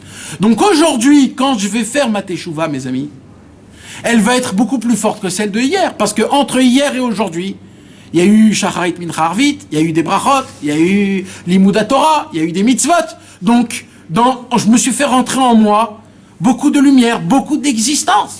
Puisque maintenant j'existe à 3%, je peux faire teshuva à 3%. Mais la teshuva que je vais faire à 3%, elle va me donner un 4e%. Et là j'ai 4%, je pourrais faire maintenant teshuva à 4%. Jusqu'à qu'un homme il arrive à une existence parfaite. Une existence à 100%, et là, il sait qu'il a fait teshuva parfaitement sur cette faute. Il dit Rabbeinu, et c'est comme ça qu'on peut faire teshuva. Sans ça, on ne peut pas faire teshuva. Pourquoi il dit Rabbi Nachman? Écoutez bien. Car Rabbeinu, il rapporte un pasouk dans Michelet. Qu'est-ce qu'il dit le pasouk? Mi yomar zikiti libi ta'arati michatati. Qui peut dire? Vous savez, dans Michelet là-bas, hein, le pasouk, il parle de quoi? Shlomo Ameler nous parle de Dieu. Et qu'est-ce qu'il dit? Il dit quand Hachem il s'assoit dans le trône du din, dans le trône de la rigueur, eh ben, on est alors placé dans une table comme une table d'opération. Personne au monde peut cacher quelque chose de Hachem. Akadosh Baruch Hu, tout ce qu'il veut, il va voir. Même les choses que tu as fait et que tu as cachées dans ta tête, et tu dis je me cache de Dieu, je vais le faire en cachette, même ça, Akadosh Baruch Hu, il le voit. Même une pensée d'une seule seconde. Il n'y a rien au monde qu'on peut cacher à Akadosh Baruch Hu. Comment il est le pasouk? Le pasouk, il est Melech Yoshev al Kisedin, quand le roi il s'assoit dans le trône du din. Mezare be'enav kolra. Et le mal ne peut pas se cacher aux yeux d'Hachem. Dieu, il voit tout ce qu'il y a de bon et de mal. Mi yomar zikiti libi ta'arati michatati. Qui pourrait dire, moi mon cœur est propre, mon cœur est pur et j'ai pas de faute? Qui peut dire? Personne ne peut dire ça. Personne au monde peut dire ça. Même Moshe Rabbeinu ne pouvait pas dire ça. Qui peut dire mon cœur est pur? Qui peut dire je n'ai pas fauté? Parce que devant Hachem, qui peut dire je suis pur? Maintenant mes amis, qu'est-ce qu'il dit Rabbi Nachman? Il dit un chidouche qui est très grand, il dit Rabbi Nachman. C'est quoi? Ki mi yomar zikiti libi ta'arati michatati. Rabbi Nathan il explique dans l'Ikuta Halachot. Dans le Likuta Halachot Roshen Mishpat, Ilchot Onaa Lachagimel Seif Aleph, Rabbi Nathan, il donne un chidouche énorme. Il dit quoi? Je vais vous le lire dans les mots parce que c'est tellement pointilleux.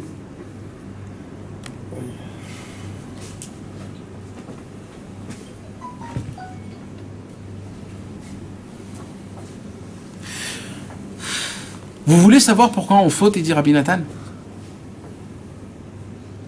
Parce qu'on veut garder notre honneur. La racine de toutes les fautes, c'est parce qu'on veut se donner des honneurs. C'est quoi des honneurs? Un homme qui veut voir, ou alors qui veut manger quelque chose qui n'est pas cachère, par exemple, où il y a un problème d'honneur. Honorer le corps, se faire plaisir. Tu as le droit de te faire plaisir, mais il y a des halachot. Quand tu ne veux pas entendre la Torah, tu préfères ton kavod à toi que le kavod de la Torah. Donc dans toutes les fautes, c'est quoi en fait? Un problème de quoi? D'honneur. Et il dit Rabbi Nachman, maintenant le plus grave c'est quoi?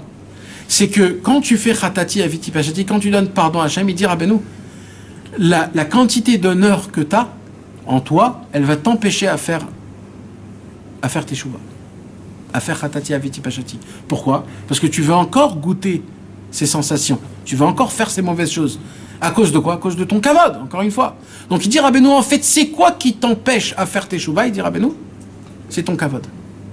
Il dit Rabbeinu, c'est pour cela, encore une fois, on revient depuis le début. Comment on veut faire teshuva? Il faut être prêt à enlever tout le kavod qu'on a. Prêt à être complètement, je m'annule totalement à toi, Hachem, j'enlève tout mon kavod. Maintenant, comment on est zoré? Parce que c'est très difficile, ça. Alors il dit comment? Quand tu vis en mode de teshuva, c'est quoi en mode de teshuva? C'est en fait si tu te brises. C'est quoi teshuva? Tu regardes un acte que tu as fait, que tu as aimé le faire, que tu as pris plaisir de le faire, qui est tout ton orgueil, qui est tout ton kavod, et tu dis pardon que j'ai fait ça. Quand tu dis pardon que j'ai fait ça, tu te brises, tu te casses en fait. La teshuva, c'est de te casser. La teshuva, c'est d'essayer de regarder, d'être pointilleux, ce que j'ai fait de bien, ce que j'ai fait de mal. Donc ça, quand tu vis en mode de teshuva, tu vis toujours en mode de anava, toujours en mode de humilité, humble.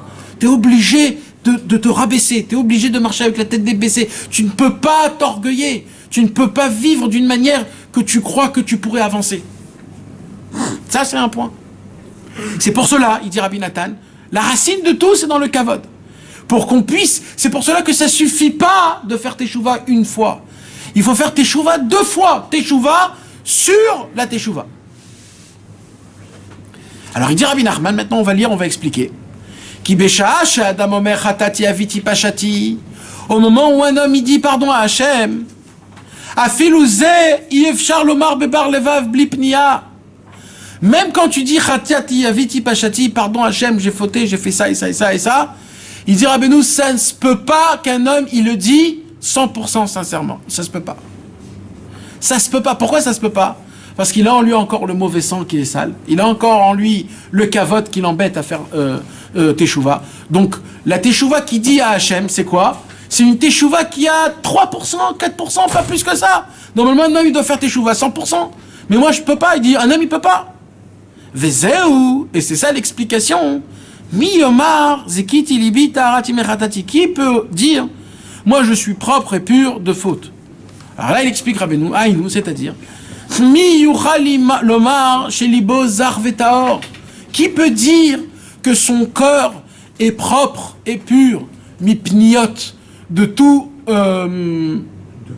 comment? Non, c'est des gestes, c'est des... Pniot, c'est des manières. Non, c'est quand t'es pas sincère avec toi-même. C'est ça, des manières. Quand tu as des autres, t'as pas de, c'est pas sincère ce que tu fais, c'est pas à 100%. Et des manières.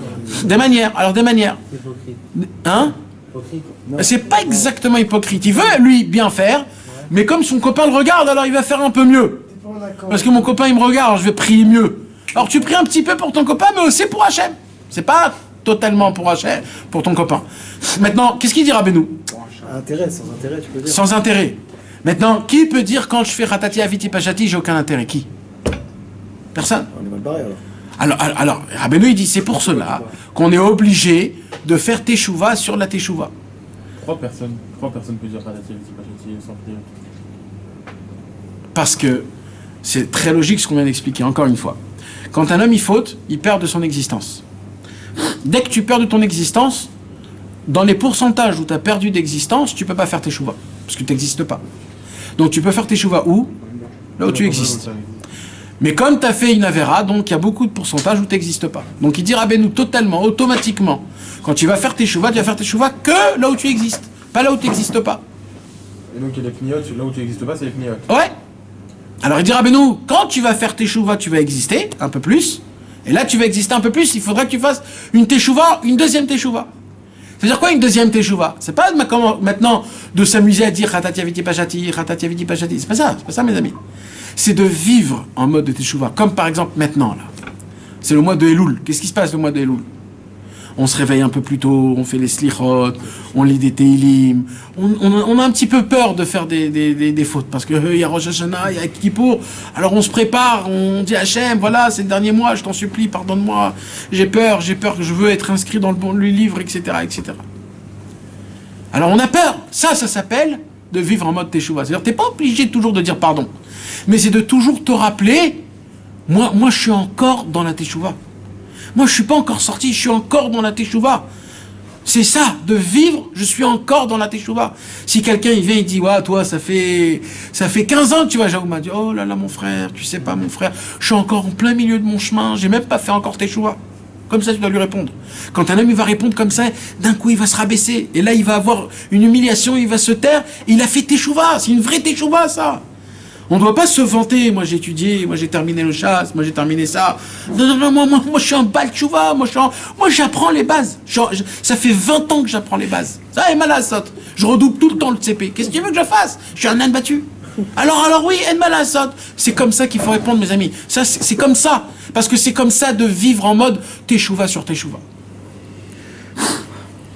Maintenant, il y a un problème. Maintenant qu'on a appris de faire teshuva sur la teshuva, il y a un problème. C'est quoi le problème? Le problème, c'est dans la Gemara Yoma Masechet Yoma Daf Peva Vamoud Bet. Dans la Gemara Masechet Yoma, comme c'est la Masechet qui parle de Yom Kippour, là-bas, il y a une discussion. C'est quoi la discussion? Tonu Rabbanon. Les Chachamim, ils ont appris. Averot Shitvada Alem Yom Kippour. La Gemara, elle nous apprend comme ça. Quand un homme, il est venu à Kippour et il a fait teshuva sur des averot qu'il a fait pendant cette année. Qu'est-ce qu'elle nous dit la Gemara? Lo yitvade alehem Yom Kippour acher. Il n'a pas le droit, le Yom Kippour d'après, de demander pardon sur les mêmes fautes.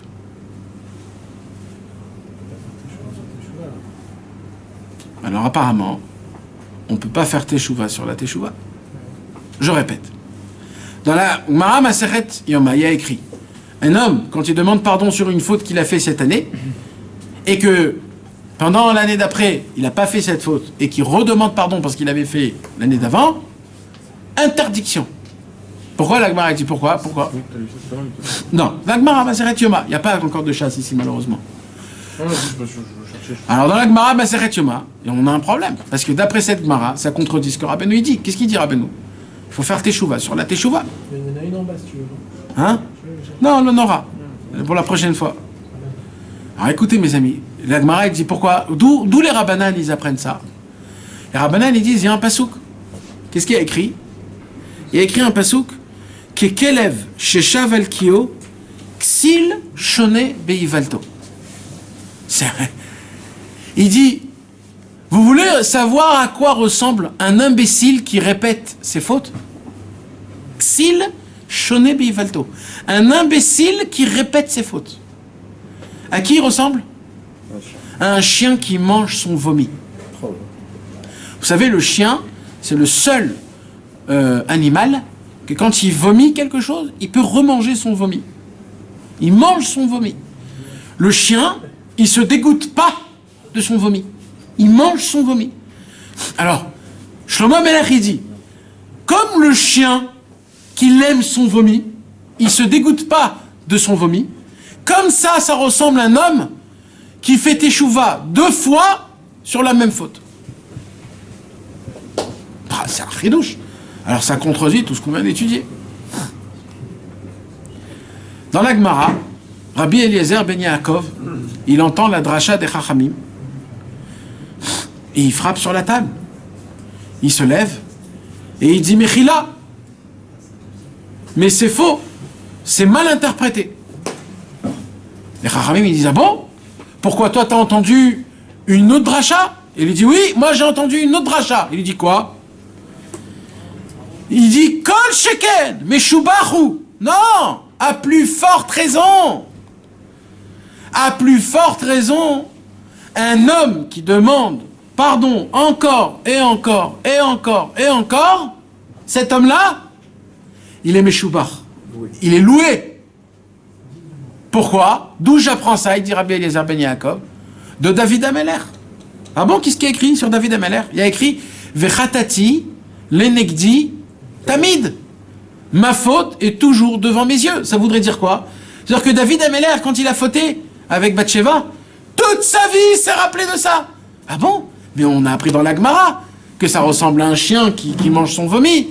Alors Rabbi Eliezer ben Yaakov il dit, de là t'apprends que non, c'est pas comme ça qu'il faut étudier, il dit Rabbi Eliezer ben Yaakov. Alors, les Chachamim ils disent à Rabbi Eliezer ben Yaakov, alors qu'est-ce que tu fais du pasouk qui est qu'élève chez Chavalkio, qui ressemble à un chien qui mange son vomi? Il dit, ah, là je vais te dire quoi? Il dit quoi? Il dit, c'est à qui ressemble un homme qui mange son vomi? C'est un homme qui faute aujourd'hui, qui faute demain, qui faute après-demain, jusqu'à que sa avera devient moutard. Lui, ça s'appelle un chien qui mange son vomi. Mais un homme qui a fauté, qui refait teshuva, et qui refait teshuva, et qui refait teshuva, non, lui, c'est comme David Ameler. Lui, il est Meshubar. Donc on voit d'après la Gemara que la racine de teshuva, le teshuva, elle vient d'où? De la Masechet Yoma. Rabbeinu, il a pris de Masechet Yoma. Et c'est ça le chidouche. Maintenant, ça veut dire quoi de toujours tenir la teshuva? On a dit Vetzarir les chos tamid bemidat teshuva. Ça veut dire quoi de tenir tout? Sur ça, il y a une autre Gemara. La Gemara dans Masechet Shabbat, Tavkuf Nun Gimel. Là-bas, il y a écrit Veshuv Yom Echad Lifnei Mitatra. La Gemara, elle nous dit Rabbi Eliezer Omer, le fils de Rabbi Shimon Bar Yochai, il nous apprend quoi? Il nous dit, il y a écrit dans Michelet qu'un homme, il doit faire Teshuvah son dernier jour avant qu'il meure. Rabbi Eliezer, il dit pourquoi? On est des prophètes, nous, pour savoir quand on va mourir. Comment on peut savoir c'est quoi notre dernier jour pour qu'on puisse faire Teshuvah? Rabbi Eliezer, il dit de là, Shlomo Amelech, il nous apprend quoi? Que pour toi, tous les jours, considère comme si que c'est ton dernier jour. Et puisque tu considères comme si que c'est ton dernier jour, Fais tous les jours teshuva. Qu'est-ce qu'il nous apprend, Rabbeinu? Dans le mot Vetzarir le'echos tamid bemidat teshuva au tout début, qu'est-ce qu'il nous apprend? Il nous apprend, mes amis, de considérer comme si qu'aujourd'hui c'est le dernier jour et quand tu vas aller te dormir, c'est fini. Tu vas rendre ton âme, tu vas rendre ton corps, c'est fini. Et là, fais teshuva. Il dit Rabbeinu, si tu fais teshuva et tu vis comme ça s'appelle de vivre toujours la teshuva. Maintenant, qu'est-ce que vous croyez quand je vous dis tout ça? Mais c'est hyper dur. T'imagines de penser tous les soirs que je vais mourir et que je fasse teshuva? C'est hyper dur, c'est hyper angoissant. Rabbeinu, il dit, ça, c'est la vision du Yetzer Hara, parce que le Yetzer Hara, c'est que dans ta tête. Mais c'est quoi la vision du Yetzer Tov? La vision du Yetzer Tov, c'est qu'en vérité, une faute, c'est un poids. C'est un poids, mes amis, hein. Que vous le voulez ou pas. Chaque faute, c'est un poids. Quand tu fais tes teshuva, tu sais qu'est-ce que tu fais? Tu prends la valise hyper lourde que tu as sur ton dos, et tu dis, voilà, Hachem, prends, c'est toi qui vas porter. C'est ça, teshuva. Teshuva, c'est de prendre tes fautes et de les donner à Hachem. Hachem, je te demande pardon. Voilà, vidouille, charata, kabbalah, la'atid. Tout de suite, les trois. Tout ce que je peux, j'essaye, je le fais. En vérité, de faire teshuva tous les soirs, mes amis, c'est de se réveiller chaque matin tout neuf comme un bébé qui est né. Vous savez que les tzadikim, les élèves du Baal Shem Tov, toujours ils disaient, de la façon de comment tu vas dormir, de cette même façon tu te réveilles. Les Américains, dans l'armée de Navy, les comment ils appellent ça? Les Navy? Les marines. Dans les marines, eux, la première règle, c'est quoi chez eux? Première règle. Tout commence par faire le lit. Comment tu te réveilles? Comment tu ranges le lit? Si tu as fait ton lit comme il faut, tu peux continuer la journée. Si tu n'as pas fait ton lit comme le matin, c'est que si tu ne sais pas faire ton lit, alors tu ne pourras rien faire de ce qu'on va te demander. La Torah, elle te dit, ma pitom, même avant le lit, il y a une façon de comment se réveiller. C'est comment tu vas dormir. Tu vas dormir parce que tu jettes un corps, parce que tu es fatigué, tu vas t'étaler comme un phoque qui s'étale quand il est dans la mer et qu'il est rempli de graisse et qui tombe, et c'est des kilos et des kilos qui tombent. C'est comme ça que tu vas te jeter dans le lit, parce que tu es un tas de vaches qui va s'étaler dans le... Ou alors tu vas prendre l'ustensile exceptionnel que Dieu il t'a donné, qui s'appelle le corps humain. Tu vas faire très attention de t'asseoir délicatement, de dormir délicatement, comme c'est écrit dans la Torah. Avant de dormir, tu vas faire le Kriyat Shema She'al Amita pour décomposer ton âme de ton corps, pour l'emmener en haut, et pour qu'en haut elle puisse monter comme il faut. Si c'est de cette manière que tu vas dormir, quand tu vas te réveiller, mon frère, tu vas te réveiller comme un petit bébé. Parce que tu vas demander pardon, tu vas rendre la neshama pure comme elle était. Même si j'ai fauté, je fais tchouva, Ribono Shel Olam. Et je t'en supplie, fais-moi réveiller demain, parce que demain, je veux me reprendre. Demain, je veux te servir, Hachem. Demain, je veux être meilleur qu'aujourd'hui. Demain, je veux être plus juif qu'aujourd'hui. Demain, je veux te découvrir encore plus qu'aujourd'hui. T'imagines quand un homme, il va dormir comme ça? Mais c'est pas le même. Maintenant, c'est dur, ça. C'est pas dur. C'est pas dur. Ça prend 2 minutes. 2 minutes. 2 minutes à le dire. C'est tout comment tu prends les choses. Tout, c'est comment ils sont dans ta tête. Rabbeinu, il dit, pourquoi il faut toujours vivre en mode de teshuva? Parce qu'en mode de teshuva, t'es mourna, t'as de l'achna'a. C'est comment on dit de l'achna'a? La soumission. De la soumission. Tu te soumis. C'est très grave quand un homme, il se soumet pas à la Torah et au tzadikim et à Hachem, c'est très grave. Quand un homme, il vit dans la teshuva, il est soumis. Il a la tête baissée. Il apprend. Quand on l'humilie, il se tait. Il est toujours en mode de faire teshuva. Afilu besha sheomer chatati, dit Rabbeinu, même quand un homme il dit chatati, vezeu mi yomar ta'arati mi chatati ainu shiye taor min chatati aviti pashati she'amar. Là Rabbeinu il répète une 3e fois le même mot. Rabbeinu il répète pas pour rien 3 fois le même mot. Si Rabbeinu il répète 3 fois le même mot, c'est qu'il y a un limoud.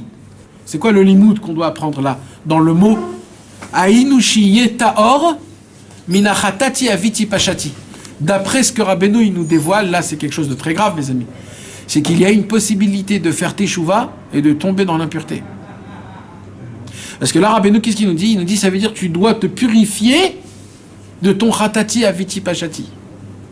Tu dois te purifier de ton chatati aviti pashati. Mais de base, le chatati aviti pashati, c'est la teshuva, de purifier.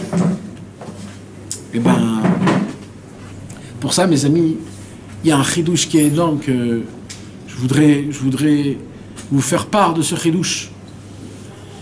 C'est un chidouche que moi-même je l'ai vécu, c'est pas quelque chose que je l'ai lu, et même si je l'ai lu des centaines de fois, j'ai jamais attrapé ce chidouche comme il est réellement. Malheureusement, de la façon de comment on vit, de comment on est éduqué, et je parle de toutes sortes d'éducation. Moi j'ai été éduqué dans des yeshivot, même dans des yeshivot, on t'apprend quoi? Il y a un concept, mes amis, que de demander pardon à Hachem, ça se pourrait que Dieu ne reçoive pas ton pardon, Nachon ou pas? Ça se peut qu'Hachem, il dit non, je ne reçois pas ton khatati avec qui pajati, je ne le reçois pas. Je peux. Je suis pas obligé. Il n'y a pas écrit nulle part où je suis obligé de te le recevoir. Alors voilà, c'est tout. Comme ça, on nous a éduqués. Comme ça, on nous a éduqués. Et je peux vous faire montrer même comment c'est écrit. Des choses comme ça. C'est écrit. Il y a écrit nulle part qu'Hachem il reçoit les fautes, à part Kippour. À part Kippour, il y a écrit nulle part que quand tu fais Tchouva, tu reçois tes fautes. Il y a écrit nulle part. Et qu'est-ce qu'on nous apprend? On nous apprend que pour faire tes Tchouva, ça prend des années. Et que pour faire tes Tchouva, c'est très difficile. Tu recommences pas, surtout. Et il ne faut pas que tu recommences. Et on nous apprend que si tu crois que tu vas recommencer, ou alors si tu l'as pas fait comme il faut, c'est pas bien, etc., etc. Comme ça, on nous apprend. Mais ce soir, mes amis, je voudrais éclater ce mythus-là. Ce mytho, ce mythe, pardon. Je voudrais éclater ce mythe. Mais Béhémet, mes amis, parce que ce mythe nous casse la tête. Je vais vous dire quelque chose. Pour que vous puissiez comprendre ça, je vais répéter quelque chose de très important. C'est quoi? Akadosh Baruch Hu, encore une fois, je vais répéter encore une fois des paroles de Emouna, parce que chaque fois qu'on les dit, c'est beau. Pourquoi Hachem, il a créé ce monde? Son cadeau. Parce qu'il le veut. L'Achon, il le veut. Parce qu'il croit en ce monde. Pourquoi il nous a créés, nous? Il aurait pu créer quelqu'un d'autre que moi. Pourquoi il m'a créé moi, avec tous mes défauts et toutes mes qualités? Pourquoi? Parce qu'il veut toi. Parce que la quantité de défauts et de qualités que j'ai en diagnostic spécialisé, t'es unique dans le monde. Et si toi tu vas me servir avec ça, tu seras unique dans le monde. Il n'y aura jamais personne, un homme, qui va me servir comme toi. Jamais, jamais, jamais. Jamais est né un homme qui va servir Hachem comme toi. Jamais. Et tu seras le seul. Il n'y aura jamais un autre comme toi. Donc pour Hachem, t'es comme c'est comme les cadres de Picasso. Chaque cadre que Picasso il a fait, pour lui, à ses yeux, c'est une merveille. Akadosh Baruch Hu, il nous a peint, nous. Il nous a créé. Betselem, Elohim, Bara et Adam. Il nous a fait le nez comme ça, les oreilles comme ça, un peu gros, moins gros. Alors nous, on croit qu'on est beau, on n'est pas beau en fonction de... Mais ce que vous voulez que vous compreniez, c'est que comment Hachem il t'a fait, à cette même... avec la couleur, avec le nez, avec les yeux, c'est le dessin d'Hachem. Et tout ce qu'Hachem il fait, il s'émerveille de nous. C'est une pièce unique. Maintenant, mes amis, Akadosh Baruch Hu, il a créé des centaines de milliers de galaxies et d'étoiles. Pourquoi? Pourquoi? Apparemment, tout ce que Dieu a créé, il a créé pour l'homme, pour le juif. Pourquoi donc il les a créés? Parce que c'est des mazalotes.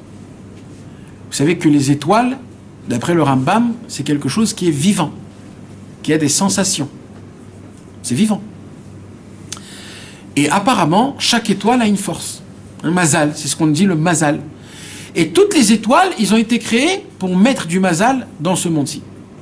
Toutes les étoiles, toutes les galaxies qui sont à perte de vue, ils ont tous un lien, un contact avec la planète Terre. Et tous les mazals, quand on dit mazal tov, les jours, les années, l'heure, chaque seconde, il y a un mazal qui éclaircit sur le monde et qui donne une abondance de quelque chose de spécial. Des fois c'est l'amour, des fois c'est la joie, des fois c'est la tristesse, des fois c'est le sang, des fois c'est la peur, c'est plein de choses. Donc tout ce qu'Hachem il a créé, c'est pourquoi en fait? Pour qui?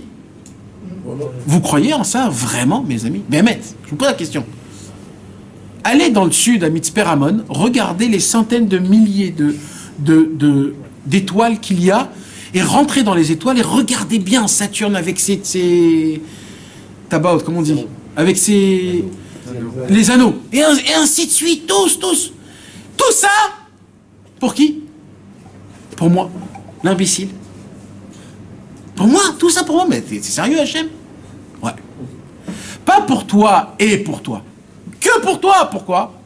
Kol haolam, tzarich lomar, kol haolam lo nivra ela bishvili. J'ai l'obligation de dire, le monde a été créé que pour moi. C'est-à-dire quoi? Je suis obligé de me dire que tout ce qu'Hachem il a créé, il n'a pas créé pour moi et pour quelqu'un d'autre. Et pour tout le Ham Israël. Non!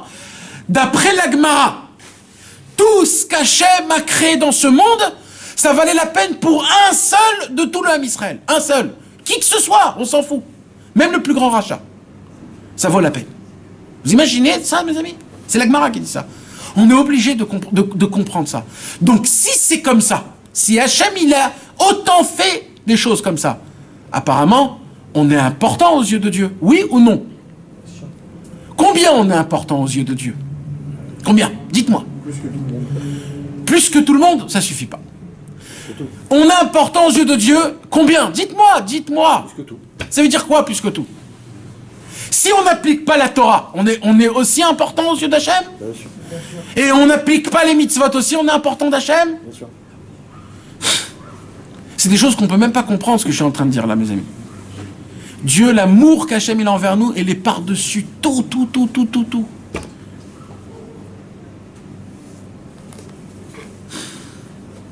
Est-ce que c'est comme tu avais dit au cours dernier, là, sur le Hélié, que Hachem, justement, même quand on faute, eh ben, on a importance des yeux parce qu'il a foi en nous pour le futur. Même au moment de la Mais faute, c'est pas là où je veux en venir. Si c'est où là où je veux en venir, écoutez mes amis, parce que c'est tellement important, ça peut enlever tellement de problèmes. Vous savez c'est quoi, mes amis? Si Hachem il a fait tout ça pour moi, hein, donc c'est qui donne du kavod à qui? C'est Hachem qui donne du kavod à l'homme. Mais Rabbeinu, il a dit il faut enlever le kavod. Énorme.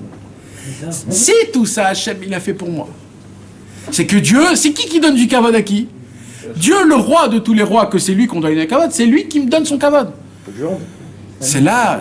Alors en vérité, c'est quoi? Hachem il dit, moi je vous fais du kavod pour que vous me le rendiez. Mais pour me le rendre, il ne faut pas vouloir de mon kavod. C'est moi, c'est à moi, c'est mon habit. C'est mon habit. Un point. Mais maintenant, si Hachem il a fait tout ça pour moi, écoutez maintenant le sommet de tout.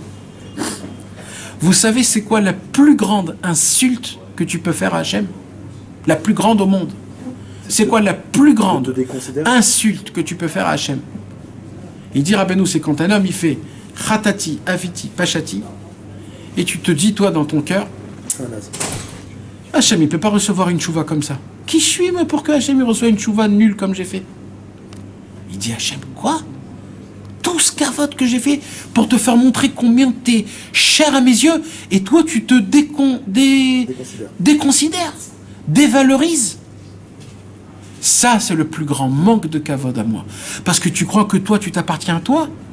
Toi tu m'appartiens, tu es beau, j'ai choisi pour toi ça. Tu te dis maintenant que ton Khatati Aviti Pachati il était pas bien. Un homme il va faire la prière, il va faire sa prière très vite. Il va la lire, il va avaler des mots. À la fin de la prière, il dit « Quelle prière que j'ai fait, qu'est-ce que c'est horrible !» Hachem, il dit « Quoi ? Mais je ne crois pas à ce que tu es en train de dire. Tu crois vraiment que parce que tu as prié vite et tu as avalé des mots, que pour moi, c'est pas cher. Mais j'adore ça. Im yelet sha'ashuim zachor eskerenu bo. Qu'est-ce qu'il dit, Michelet? Proverbe. Il dit, quand moi je vous regarde, Hachem il dit au peuple juif, quand je vous regarde pas comme un homme de 20 ans. Un homme de 20 ans, comment il parle? Il a tout, il peut dire tous les mots, il peut s'exprimer à la perfection, il connaît plein de vocabulaire, il peut parler comme un patron.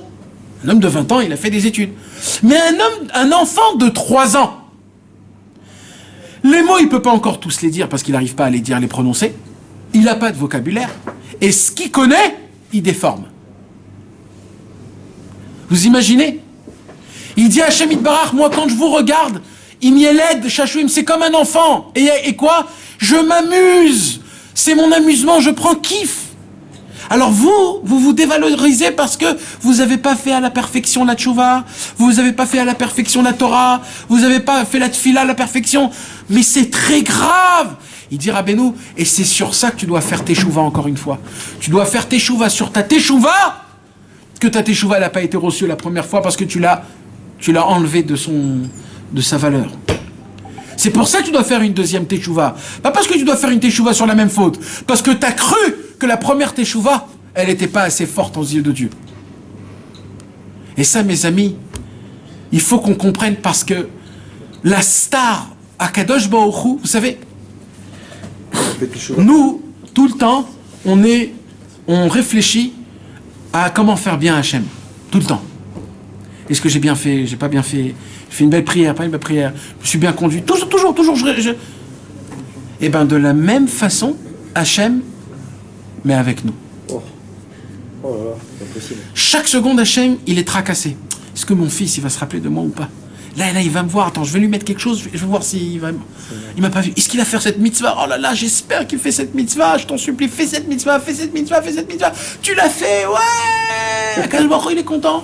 Mamash. Akadosh Baruch Hu, tout ce qui l'intéresse dans le monde en entier, c'est quoi? C'est toi. C'est nous. Mais mamash, un par un, kol olam lo nivra ela bishvili. Que pour moi. Tout ce qui l'intéresse, c'est pas les tzadikim en haut, c'est pas les anges, c'est pas la parnassa du monde, c'est pas les goïms, c'est pas les tsunamis, c'est pas les trucs qui brûlent. Non. Il y a un seul truc. C'est qui? C'est le juif qui est à Belleville, qui est en Suisse, qui est en Belgique, qui est à Ranana, qui est à Tel Aviv, qui est à Netanya. C'est eux qui m'intéressent. C'est eux. Vous savez, mes amis, tu peux regarder aujourd'hui un film, il peut durer 12 heures le film, une série, tu peux la voir depuis le début jusqu'à la fin sans t'arrêter. Pourquoi? Parce qu'elle t'intéresse. Akadosh Baruch Hu, il regarde un film, ça fait 6000 ans, c'est le même film. Il est tellement intéressé de nous, il continue ce film, lui-même. Il le fait continuer. Limite, il dit, j'ai pas envie d'emmener le Mashiach, tellement je suis content de votre service divin, comment vous vous combattez, comment vous essayez. Limite, je suis tellement ébloui de vous. Le plus grand manque de kavod, c'est quand vous comprenez pas ça. Que je suis amoureux de vous, que je suis ébloui, émerveillé de vous. Hachem, il est amoureux de l'être humain ou du juif? Est-ce que c'est l'être humain en général ou... Alors, c'est une bonne question. Je vais aiguiser ta question. Et la question que tu as posée, c'est le Rambam qui l'a posée. Mais le Rambam, il est allé plus loin. Il a dit, pourquoi les chenilles existent? Qu'est-ce que vous en pensez? On a vraiment besoin d'une chenille? Le monde peut vivre sans des chenilles quand même. Sans les mouches. Sans les mouches. Je sais pas, il y a quand même les moustiques, d'accord? Qui a besoin des moustiques? Qui? Alors le Rambam pose une question. Le Rambam, il dit, est-ce que tout ce que Dieu a créé, c'est vraiment une importance pour le monde ou pas? Le Rambam, il dit, les Chachamim de l'époque, ils se sont assis, ils ont étudié toutes les créations qu'il y a dans le monde, tout, les pierres, les rochers, les arbres, tout, et ils ont conclu que vraiment tout dépend d'un organisme spécial qui est composé à la seconde et à la minute près pour que le monde puisse être équilibré. On a répondu première question. Et là, il dit, maintenant, on va poser la question sur les hommes. Pourquoi les êtres humains, ils ont été créés alors? Si tout le monde, il a un organisme spécial, donc on n'a pas besoin de l'être humain. Donc pourquoi l'être humain, il a été créé? Alors le Rambam, il arrive à conclure que quoi? Que tout ce que Dieu a créé, cet organisme, mais en fait, il est pour qui? Pour l'être humain. En fait, ce monde, il est méchamèche, comme on dit, il sert l'être humain en général. Goy, juif, chinois, tout ce que vous voulez. Et là, il pose la question, si c'est ça, pourquoi on a besoin des juifs? Le peuple élu. Si c'est tout, c'est pour l'être humain. Alors le Rambam, pareil, il ramène la conclusion des Chachamim, que apparemment, les Goïm, ils ont été créés pour servir le juif.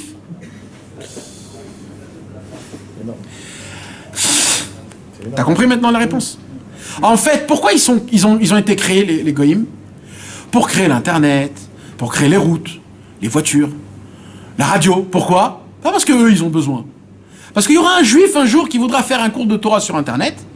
Alors il a fait tout en place, tout un truc de fou qui s'appelle Facebook et tout ça. Pourquoi en fait?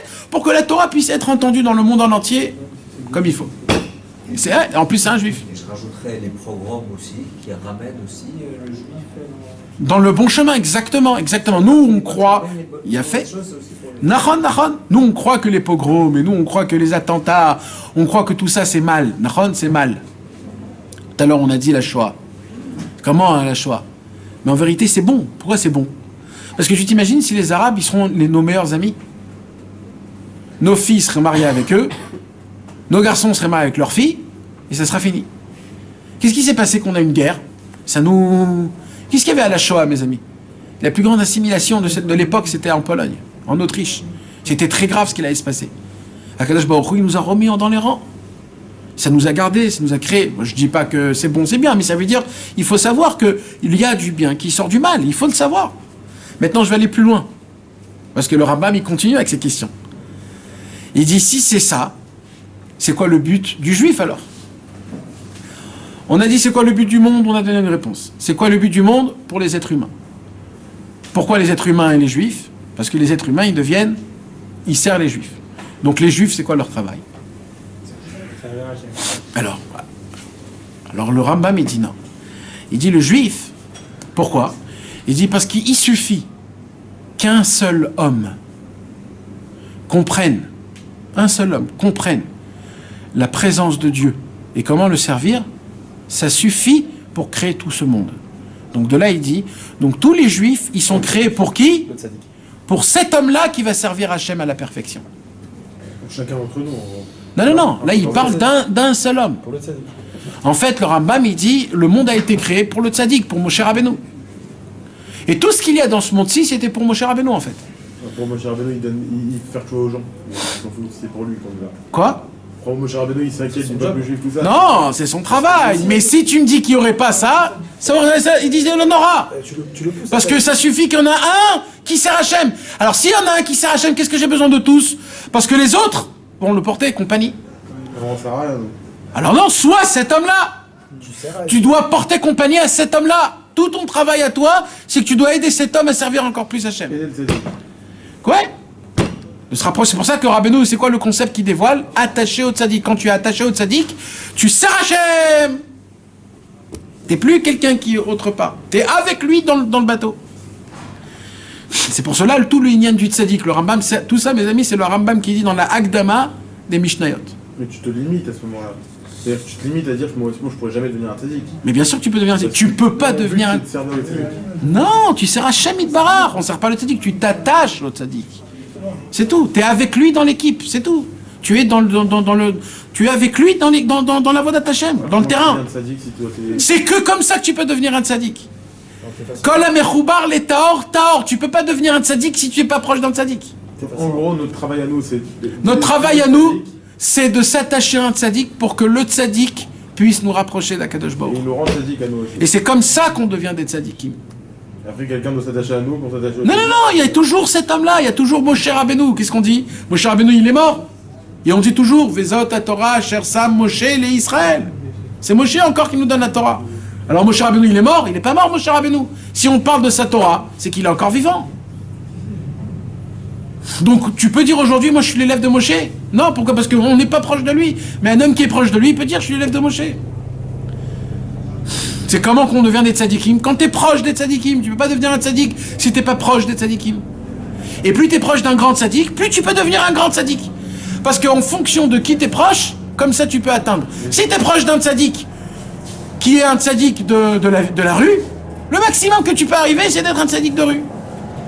Si c'est un tzadik sur toute une ville, tu pourrais être comme ça. Et plus tu choisis un grand tzadik, plus tu peux monter et arriver. Tu peux arriver à son niveau. Donc un tzadik toute une ville, tu peux arriver à un tzadik toute une ville. Ouais. Donc si tu t'attaches à Moshe Rabbeinu, tu peux arriver à devenir Moshe Rabbeinu. Ouais. Qu'est-ce qu'il allait dire là? Comme on dit mamash.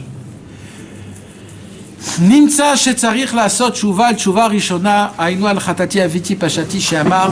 Donc de là on apprend, il dit Rabbi Nachman, que je dois faire teshuva sur quoi? Pas sur la faute que j'ai fait, mais sur le chatati aviti pashati que j'ai dit, qui était sans emuna. Qui alav ne'emar, parce que sur lui a été dit bisfatav kibduni. Sur lui a été dit, cet homme-là, quand il demande pardon, c'est que de sa lèvre et pas plus. C'est pas de son cœur. Mi à safa ve la chutz. C'est que de l'extérieur de sa bouche. C'est pas dans le cœur.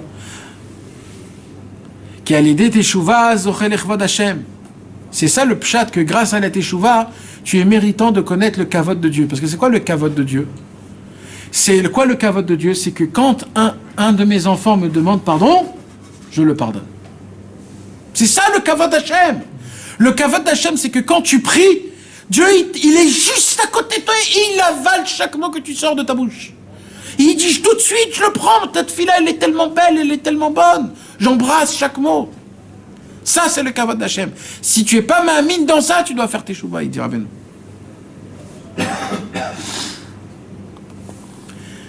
Voilà, mes amis. Bezrat Hachem, on va découvrir la semaine prochaine, si on a de la force, Rabbeinu, il va faire un lien avec la tchouva et Shabbat. Et ça, c'est un cours, mes amis, qu'on va faire.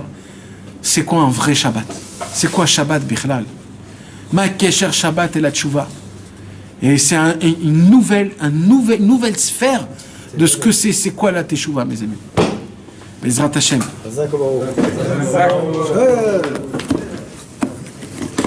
Elle danse ou il n'y a pas une petite danse là à côté de Ouais, un peu de danse.